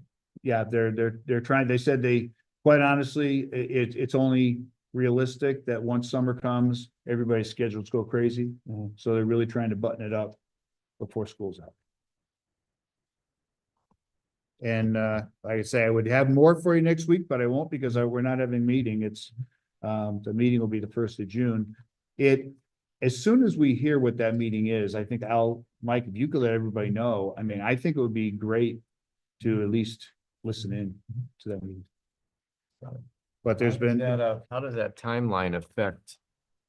Having a referendum and then also applying for the state reimbursement. It pushes it back a bit, there's no question, but I think everybody, everybody is in agreement that we have to come to the town with a dollar amount that's reasonable and hopefully lower than what we came to everybody with before. And that's taking, there's been an awful lot of discussion. One of the methods that they're looking at right now is, and it isn't for sure, because we really need to hear from Friar again with some questions, but the way to try to bring the cost down, and the discussion you had tonight about the parking lot was perfect, because one of the issues with the last vote was that the secondary school repairs weren't included in that cost. And we've looked at those as part of the big picture. So I think we'll be looking at potentially, as one option, taking one of the buildings and doing a restore to new, and then potentially taking another building, which may be the better of the 2 buildings, and trying to do more of a a strategic surgical repair effort on that building to try to keep the costs down. So the next meeting is after June fifth, is that right? Yeah, well, they So put out, it's almost 4 weeks. they put out 2 dates, the 2nd and the 5th. We're still waiting. The Board of Ed office asked all of us what our availability is. I don't think they've committed 100% to the 5th yet. And then who knows? I mean, we may need to jam a few more meetings in there to push this thing through and get it done. So John, just to clarify as well, so basically, we're gonna get through this piece of the process, right? And then the education will have to go to rep. Won't be able to send another application about, right, to the state. Until we basically, it'll be basically end of the year, fiscal year. Yeah. So June 30 of 2026. If we don't do it by June 30 of 2025. Right. Then. Right. So Then it we really we're gets already- pushed back. Right, we know we're really gonna be pushed back in the Right. process now. And I talked with Bob Shea Monday night at our public hearing. Because he's working with the superintendent and working with the state to try to figure out in doing the paperwork that the state DAS requires for this. The easy part is to do a rehab to new. It's basically a square foot cost. Right. But when you're looking at doing a targeted repair effort, you may, for example, you might do a roof, you might do some HVAC, you might do some security enhancements or whatever. It does behoove us to try to look at this as an option, because there is a threshold. And by which, once you cross a threshold in terms of enhancements, you then trigger a full replace, which gets quite expensive. So, that's where the conversation is right now. We don't know for sure until we talk to Fryer whether it's even doable. But the question was, it's a whole different animal when you're trying to put in a request for a targeted repair versus a full rebuild. All right, I'd like to do a slight change to our agenda right now. I know you guys have been waiting for a couple hours to say something. I know we have additional status reports. Would the selectmen be open to continuing that after public comment? Sure. That's fine. Can we switch We that can out? just add it to informal discussion. Yeah, Same that would thing. just add the status reports to Yeah. informal, exactly, so, Hmm. all right, so if we can, public comment. Thanks for waiting. You're seeing the wheels of government work. Hopefully it's worth it. This is how it happens. First of all, my name is Jose Otero. I live at 5 Gloria Heights here in Portland. First, let me have a comment about your seal coat. I'm an expert in pavement. It's a good choice. So now I don't know if the contractor is going to be your best choice, but overall, that is the right thing to do. Preserve your roads. Okay, so I'll talk on that. I do want to add some information, seeing that this blight issue kind of became a discussion here. Obviously, as you mentioned, when you mentioned, 2012 is when we looked at this. Well, I'm part of the trigger.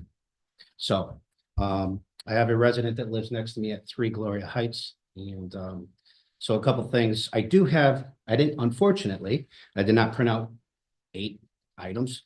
It's actually for a discussion. So at this point, I'm going to probably just maybe hand it over to you guys somewhere. And then obviously, as the discussion progresses, there is a lot of information in there that I think is very vital. So what I want to do is talk about a couple things. First, you guys mentioned the officials. Okay, the officials being able to go and do that blight on their own. I think it's a great idea. However, I don't think we do enough on the official level, even when it's been reported. Yeah, that's Okay. a good one. That's my Um, feeling. We have, actually, I got to pull out my phone because I accidentally, what you'll see in there is that towards this particular residence, at least ones that we can state are there, 2017, 2002, 2020, 2020, 2024, 2025, there has been some form of complaint against this individual.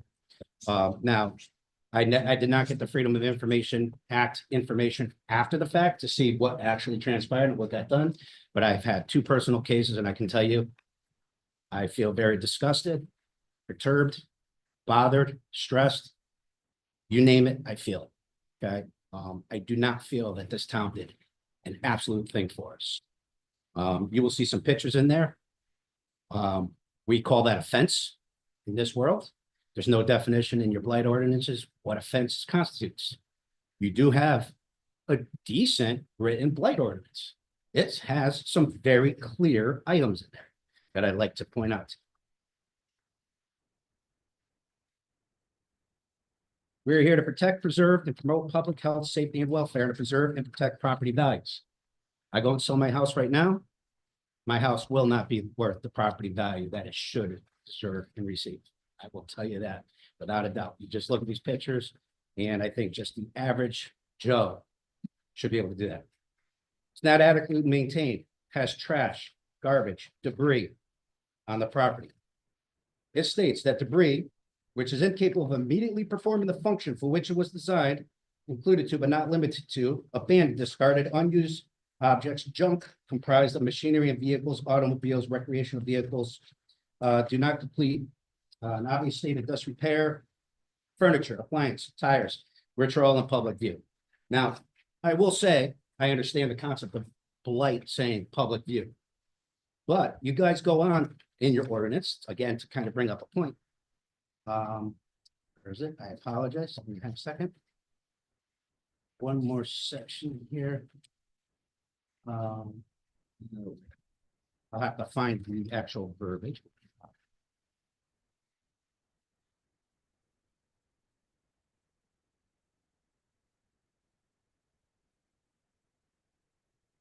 In your blight ordinance, it says any factor causing substantial interference with reasonable and lawful use and the enjoyment of the abutting premises. I don't know about you guys, where do you enjoy your property? Typically. Backyard. So we're talking about public view. My backyard is not in public view. Look at some of these pictures and see what I'm dealing with. Okay. What you'll notice is we've actually had an ongoing property dispute going on. We won the property dispute through reverse possession. So when this first transpired back in 2024, 2 years. Almost immediately, our neighbors started putting up random stakes, string, caution tape, crime scene tape, wires, beer cans. We called in for blight after dealing with that for quite a long time. We kind of just hoped that it was going to settle itself. Came out and according to the blight officer at the time said, oh, she had a couple bags of mulch in her front yard. We told her to move it. She had to put a canopy on her thing. I said, well, what about all this garbage on the line? Well, that's a fence. We don't constitute a fence as blight. So I went on to state an email to him, again, mentioning that string is still used to tie things. Stakes are used to secure objects. Caution tape, obviously to block off of that area. Crime scene tape, police to use. Streamers, I don't know, it's a festive occasion. I don't know about you, but that's not what I'm there for. Flagging tape, that's done by a surveyor, not for that. Metal wire, so on and so forth. So she's had a ton of collection of debris. And I will tell you, you know, somebody made the comment about, I don't want to use the word mental illness, but I'm going to say that word just because it was kind of used in that substance. What about my mental illness? What about my wife's? What about my 13-year-old kid who has to come home? There's way more to this story than you guys even know. Okay, we've got special permission to put up a 6-foot fence in the front because of safety and topography, because she stares at it from the top of the head. So I can go on, I can literally spend 4 days with you guys talking about this. I just feel really that nothing has been done through this town. I don't think that the ultimate answer is given the officials the power, because you have an official that should have that power. And I don't feel it's being used. You will see in sets of pictures, finally, this time, he did mention to her, please take down the stringers. All she did was she transplanted them up on her post and restrung them to something else. I don't know, just as a string moved, I think it's still a complaint. This has been going on for 7 weeks now. You got a 30-day policy. Why are we not finding her? Okay, I'm not looking for her to be fined. I just want the stuff down. I really don't care if you don't find her, if I know it's going to get done. She's going to make the excuse that she's elderly. She can't do it. Oh, who put the stuff up? She did. And rather fast. I have plenty of videos to show you. Spends a day out there. She puts every stake. One thing that I would really love for you guys to really look at seriously, and maybe you can't because it's a Connecticut statute. It's called spike fence. Okay? That is a challenge. You think it's hard for us to have to go and just put my name on a piece of paper to go to my neighbor. Now I have to sue a neighbor for 2 years, spend money to take this garbage down. So there is a statute out there. 52, I think it's 480 or 570. It basically says an erection of something, a structure that is in there intended to personally harm the person, there to bother them, there to hurt their feelings. It's with no right purpose. Okay. You'll see in some of the pictures, you're going to see some nice new white fencing up. You're going to see some nice 2x4s across the property line. Why? Because I want to get away from her. But that doesn't negate, that shouldn't be that if I put up a $5,000 fence, that she could still have her garbage yard. Okay, because eventually somebody's going to come to buy my house. And guess what they're going to see? Garbage. Okay. So like I mentioned in the pictures, there are a couple sets of pictures that were in there. Some of them are related to today. Some were related to what transpired 2 years ago. Once we've got the adverse possession, our surveyor took down all the stakes, and within a couple of days, she put them all back up on the line with additional garbage, with rugs. We've called the health department. No, rugs outside are not a problem. We can have tarps all over the place collecting water. We can have buckets out there. It's not a problem. We feel like we have more mice in our house. Can I prove it at this point that it's her? No. But when your grass, again, going back to Glastonbury, 8-inch grass, no maintenance of the lawn, leaves on the property, it's going to attract that secondary. Okay. Like I said, I have a whole bunch of other things I can give you guys. I don't think it has any real true pertinence to it because it's just a repetitiveness of what you can see solely here. It's really disheartening that I have to come to this. We have to come to this level when we have been dealing with this lady for 2.5 years of several thousands of dollars of money spent in the court system, several times to try to reach out. I pay taxes just like you guys do. God damn more sure will tell you, if this was your house, things would have been changed 2 years ago. Okay, so I look out for myself. I look out for other people. I have my family that I got to defend. We both work 2 jobs. I have my daughter. She's a very good student. She hasn't had a friend over except in her house for 2 years. Embarrassed to have a friend over. We haven't had a party at our house where we first bought our house. I don't remember how many years ago now it is, 6 years ago. We had people over all the time. We're embarrassed. What is she going to do next? Much more other things. She's a well-known problem child in this town. We have neighbors that they're dealing with it. We have other neighbors that have actually called up the building official recently. It says, what are you going to do about this? Well, there's nothing we can do. So if the ordinance is not going to be changed to actually do enforcement, keep it as is. There's no reason to change unless we're actually going to enforce it. I'm not saying beat them up. I'm not saying charge them $1,000 a day for being tardy on a fix. But if we're going to make enforcement a thing here, and we really want to make our town be what it should be, then I think enforcement really needs to be the backbone of this. Okay, you can write as many rules as you want, but if you're not going to enforce them, don't spend the time. You guys got enough to do. But I really hope that you guys will consider what I'm giving you, take that to account and really look at that and say, would you think if your next door neighbor looked like that, would you think that that's blight? If the answer is no, I don't think that's going to be your answer. I think the common person would go there and say, that's definitely. It's along the line somewhere. You have anything you want to add? But I had a lot. You got to come up here. If you want to. No, you don't have to. I think hearing your voice will be important. Yeah. No, I said hearing your voice will be important.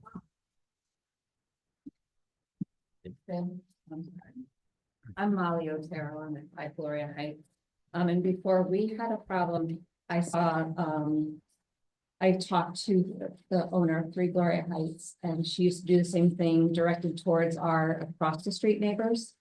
And she told me that she does it on purpose because this one neighbor said it looks awful and she made it worse with hanging stuffed animals by their necks, big signs with spray paint. My daughter, when we first moved from Foley up to Gloria, she was afraid to get off the bus because of what was saying in these big sheets. Or that kids would think that's her house if the bus driver didn't know to stop right at 5. This has been such a pain for us for 2 years. I've worked very hard. We've both worked very hard to have a nice house. Here we are, we have no help. Just with the blight alone and the harassment and the amount of town officials that I've had to speak with and Captain Cunningham, we are tired. I work 10 to 12-hour days every day. My daughter, her mental health means the world to me. Mine hasn't been so great since dealing with my neighbor. Working these hours, my parents are both older and very sick. I wish the town would do something more with this blight. Our property value, like he said, if we had to sell it or we would never get what we should for our home that we love and that we worked hard for. I'm full of anxiety. I'm sorry. I think he covered a lot, but our mental health matters so much. Can I ask you a question? Yes. So what did the town building official and Officer Cunningham say? I mean, it sounds like you had them out there. Say Right. about what we've had Well, them like, out there a lot. Yeah, and I mean, why haven't they done anything? Like, I mean, why hasn't anything changed? I mean, Well, if they, the person at 3 Gloria Heights for excuses. You know, with the harassment. We have all of our videos. The building official or the health department will say, oh, people are allowed to have tarps. People are allowed to have the rugs outside. I see that as health concerns with triple E, extra mice in our neighborhood. And it's not just myself. I talk to all of our neighbors, all of Gloria Heights.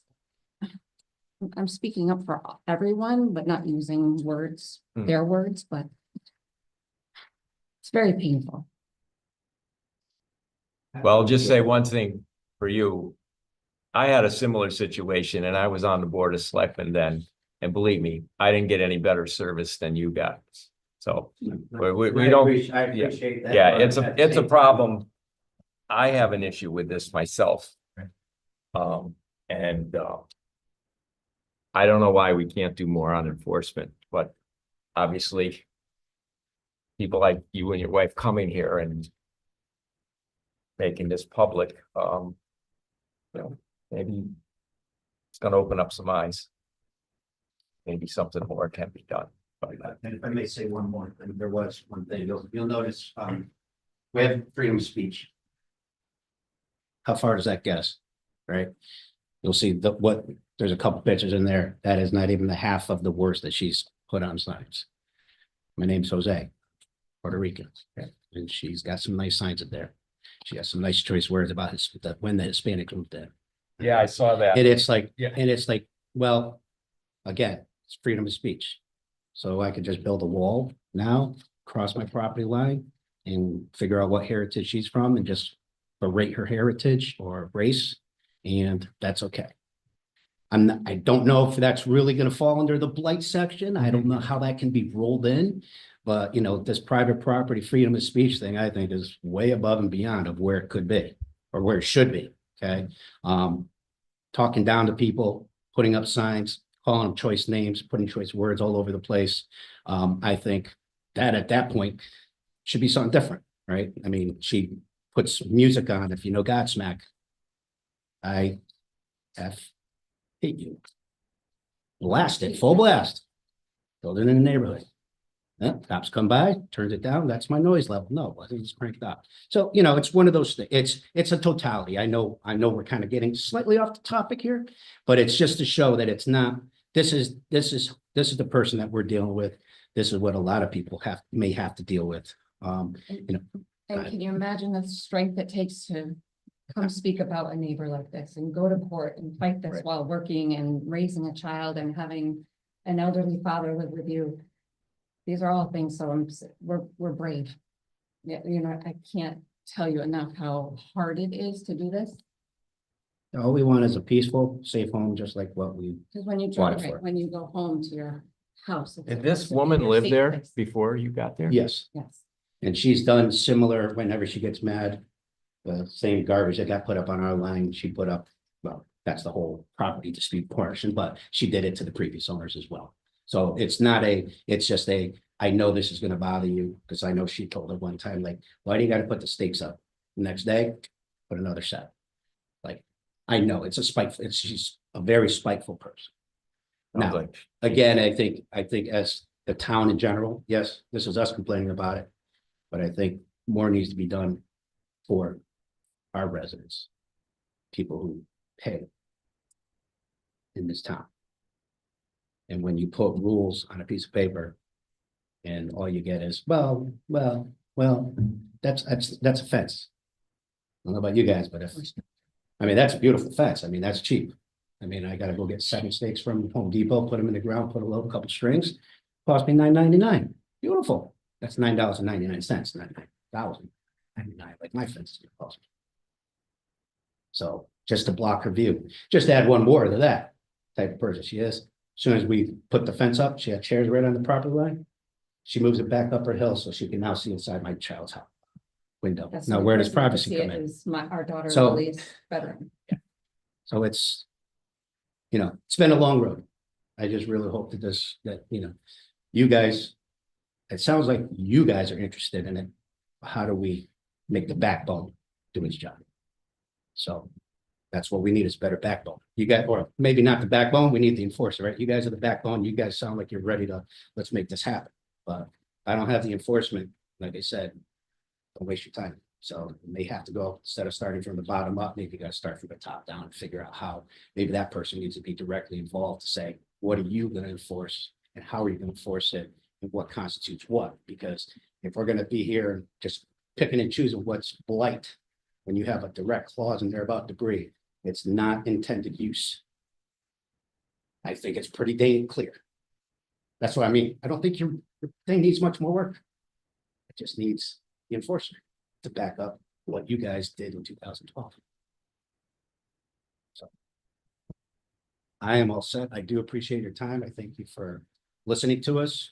If you need any additional information on other things that we might have had, I can send you a 2 terabyte drive of information. Videos and everything. What did you go to court? Like, At We- first possession. Right, oh, so that was over the property line? correct, yeah, it went right Okay. for, I mean, if you saw the property line, it went, there might even be a picture, an old picture, you'll see it going like through a patio. So it went through the patio, we thought where the property line that we won was fair. She had astronomical ask for costs. We obviously didn't want to settle for the astronomical costs, and she wanted about 1/3 of her property value for 1,800 square feet, so. You can do the numbers, it's about 300 and, I think it was about 318% over fair market value. So. She didn't want to settle, so we took her all the way to court. I mean, at least the positive came out of that. There was a variance in 1991 that was granted to the former owner, the only owner. The town wouldn't stand by it because it wasn't an E2 survey, so we had to spend over 20 grand in court fees to fight for what we believe what we bought. So it was very painful. Very scary.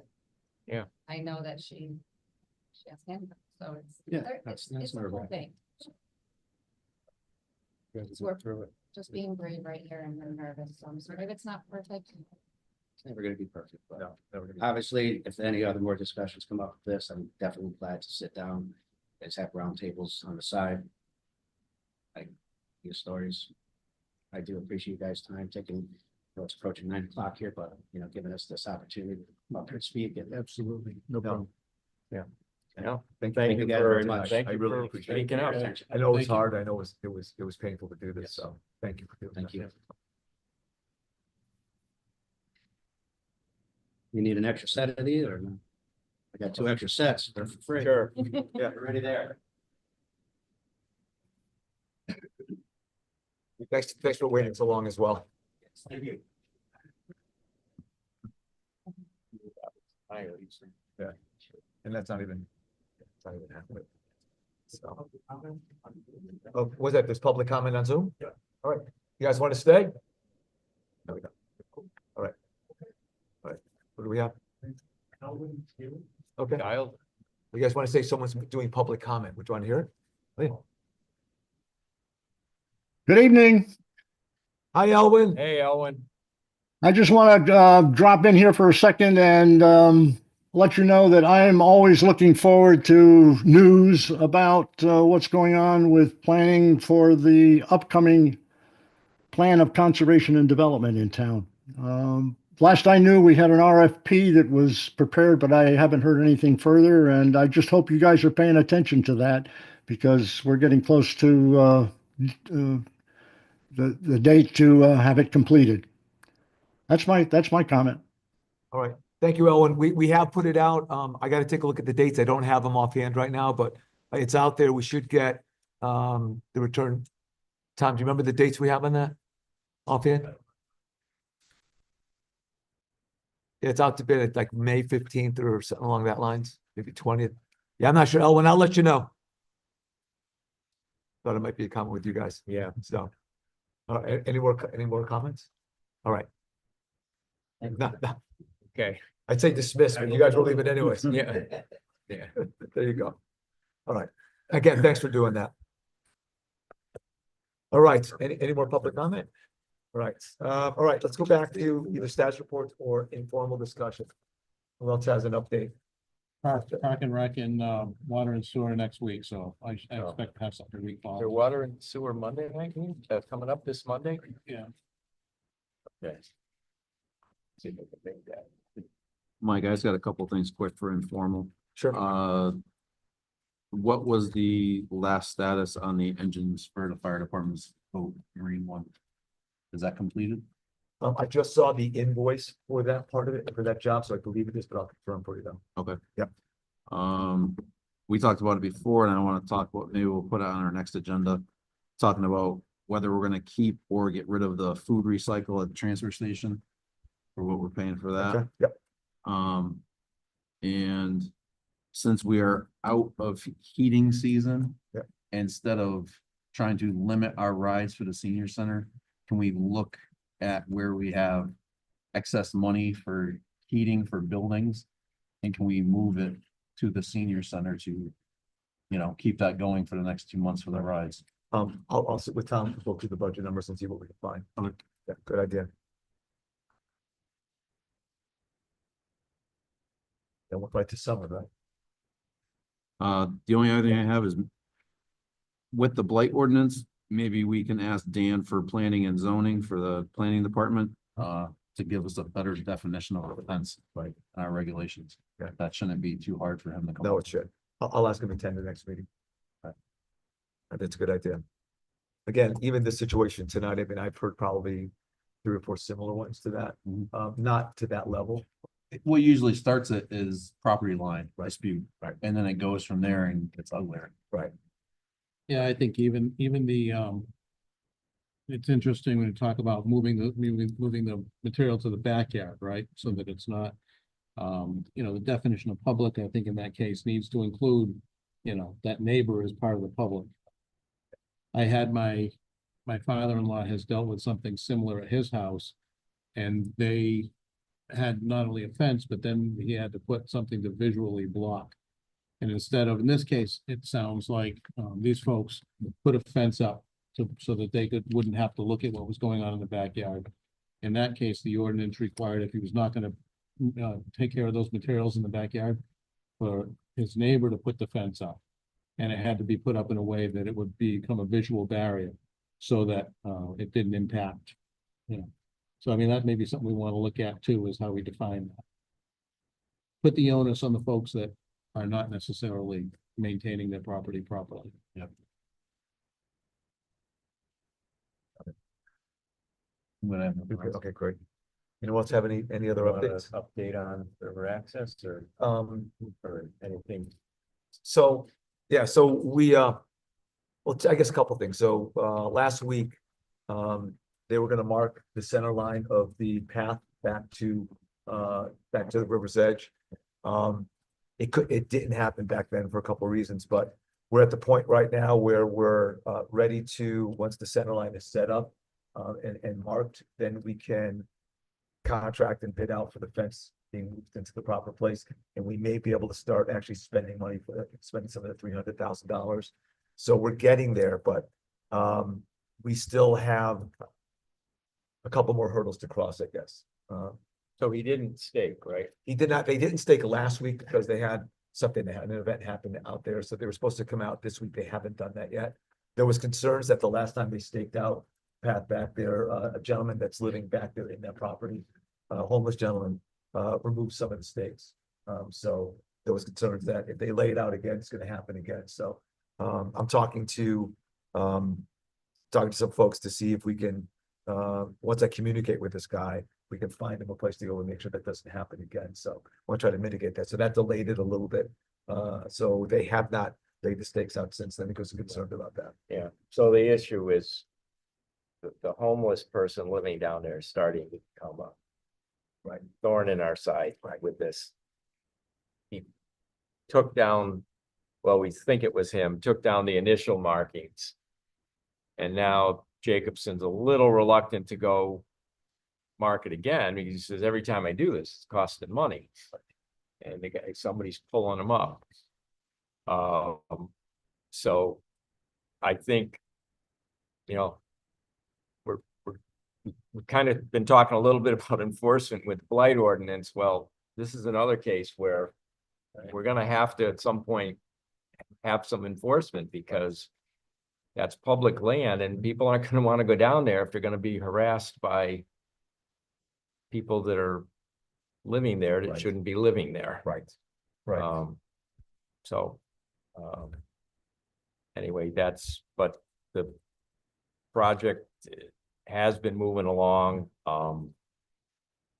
Mike and I were asked to give a presentation to the Connecticut River Conservancy staff who was having a meeting on Monday at the DeKoven House. So we went over there and they were very interested in how we've managed to get where we are. Yeah. And kind of seemed like, we could end up becoming a case study or an example for other towns in the Connecticut River watershed that if once we finally get it done, to have public access. So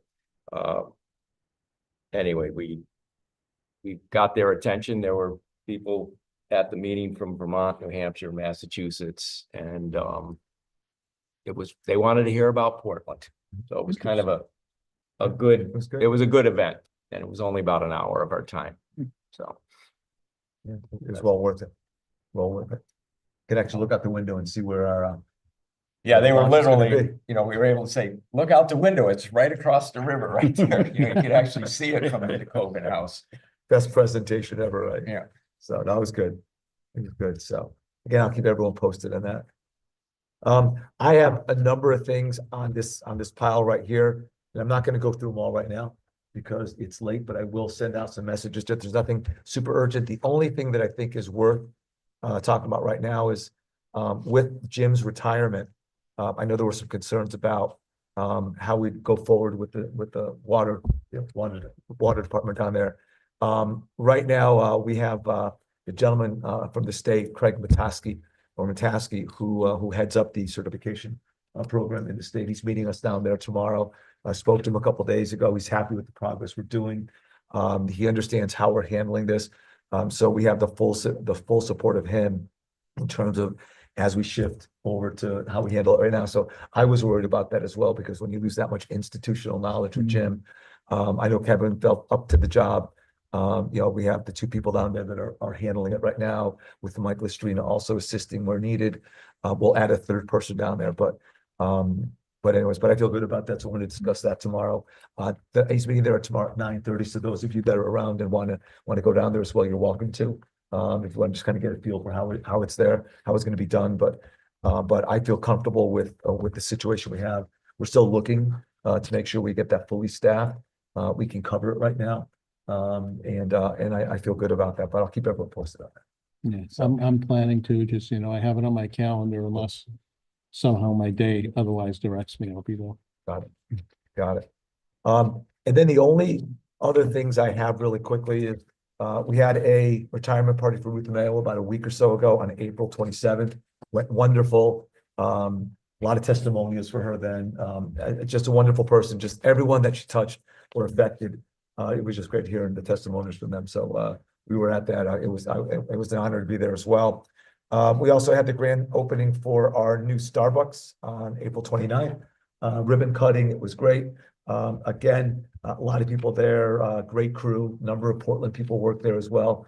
Some of the high school kids and older, but it was nice to see, they're very happy with it. Tangential to that, Brainerd placed the first apartment building. I believe they passed 30 leases right now out of the 99. So they're well underway. They're happy with how quickly it's happening, and they are estimating that as summertime hits, you'll get a lot more people that are waiting till the school year's over before you look and sign, or to move out of wherever they are. So The first building, is that 100% complete? it's 100% complete. The second building was 130 units, I believe, the one they're building back there. My best guess is probably a year from now, we'll start leasing. So they're still a year out, but they're moving quickly on that though. That's flying. Also attended an event for the Middlesex County Chamber of Commerce. They did their Small Business Award ceremony on Thursday, May 1st at St. Clements Castle. Was there, and Savvy Swap won the Retailer Business of the Year in all Middlesex County. Was a great ceremony. She's done a wonderful job. I didn't realize. Great job. Oh, she does. And I didn't realize she's been there for 11 years. I mean, it doesn't seem that long, but she's And been working hard. my wife talks with her all the time, and she was in the industry before she opened up this business for herself. So I mean, she knows She knows it. She does a wonderful job. Her storefront is fantastic. She also brought in the basement the prom dresses, or whatever. So they have that downstairs right now. So they've worked together on that, but just great addition to our downtown. She just is it's a classy business, good business. Was real proud there, and she was given the due that she deserved at that ceremony. So I was happy to see that. A couple other things. Bird On is doing a Junior Achievement Maritime event at their place from 9 to 11 on May 30th. I'll post it up on the Portland page, but for students that are interested in careers across manufacturing, particularly in the maritime field. So I thought that was just kind of nice. It's not just college only, it's other things as well for the kids, and I'll put that up more, but that was good, and they're expanding what they do down there. So that is great. And the only other thing I have is May 8th coming up. There will be an event down at the Portland Library discussing George Takei's book. They call this Enemy, about his experience in Japanese concentration camps in World War II in our camps in the U.S. So his firsthand accounts in a Japanese camp here in the U.S. So, and it was One of those places in California. yeah, I'm not sure exactly where it was, but I think they had a couple ones, but his family was interred there. Him and his family were interred. So that's May 8th, 6 to 7:30. I'll be there. But I think that's, and that's also on the website as well, on our website. And I'll post it up there as well on social media. And that's all I have. All I got. That's nice that it was Main Street Portland. This is Yeah. one business of the year. That's interesting. Yeah, it was great. And I tell you what, it's more good stuff to come as we get more and more people in town, as we expand the businesses, it's only going to get better. So, that is all I have with that. Could someone make a motion to adjourn? One last thing. Do you have an update on the spot? Yes, I reached out to Nick today. They are still scheduled to start the middle of the month. I don't know which day it's going to be, Okay. but they have the contract signed. They had a couple of cents to tie up, but I thought as soon as I hear, all of them will be the second to know. I promise you. So, because that's going to be a great thing. I got one question for you too. I'm just bringing this. A few months ago, you brought up at the meeting, the Brownstone Quarry lease. Yes. Oh, What, do we have to do anything with that? so yes, I brought that folder again. I was going to wait till the next meeting. Okay, I well, saw that's fine. I keep No, bringing it. no, it's good. I talked to Sean today. He was at one of our monthly Middlesex meetings. He's looking for a 10-year extension. He says he needs 10 years so they get financing in order to expand what he does. Right now he has 5 years. Every 5 years it's renewed. He's asking for 10. I'd like to put this on as a a discussion point for our next meeting and perhaps even invite him in for executive session. Okay, so yeah, let's do that. Because he asked again today, he wasn't pushing, but he does want, I mean, he's just getting everything ready down there. He's kind of in the midst of getting everything set up. Is he looking for any change in the main contract as far as the revenue he pays us? He didn't mention, I believe the last time he was here, when we talked, I think he had a number of asks that he was gonna do. I think he ended up saying, all I'm looking for is to extend the 10 years. Could live with everything in there. But again, I'd like to bring him back and just review. We It's need been to 26 decide if years. we're now. okay. Right. Yeah, we should have an executive session for us. Right, right. Because years ago, back when I was on the board before, he came to us and he wanted a change in the financial terms. And we just never consummated anything. We talked about it, and I don't know, COVID hit, and I guess it was, when COVID hit, it just all bets were off, even on his side, so. So Mike, if you want to do executive session next meeting Yeah, let's do that. with just us and then. I think, yeah, just as, I mean, it's Yeah. been months and months. Find out what he's looking for, I'll talk and to then him. we should maybe talk, and then if we have questions, we can. He gave us something. We had the current one and he gave us a proposal. Right. And we talked about it before. And I'll firm it up and I'll reconfirm that the whole bit, so, absolutely. I will tell you too, he's been really helpful down on Brownstone Avenue. He's helped clear the trees in the fence line, so making it look He's better. a good guy, I mean, For today, in the meetings, like, that one building we have on 248 Brownstone? yeah. He's like, listen, we won't charge anything. I'll keep it to help out if you wanted to until we find another use for the building, but again, The old garage. yeah, the old garage, yeah. Brick, the cinder block one. Yeah, the cinder block one, yeah, so he said he'll fix it up, he'll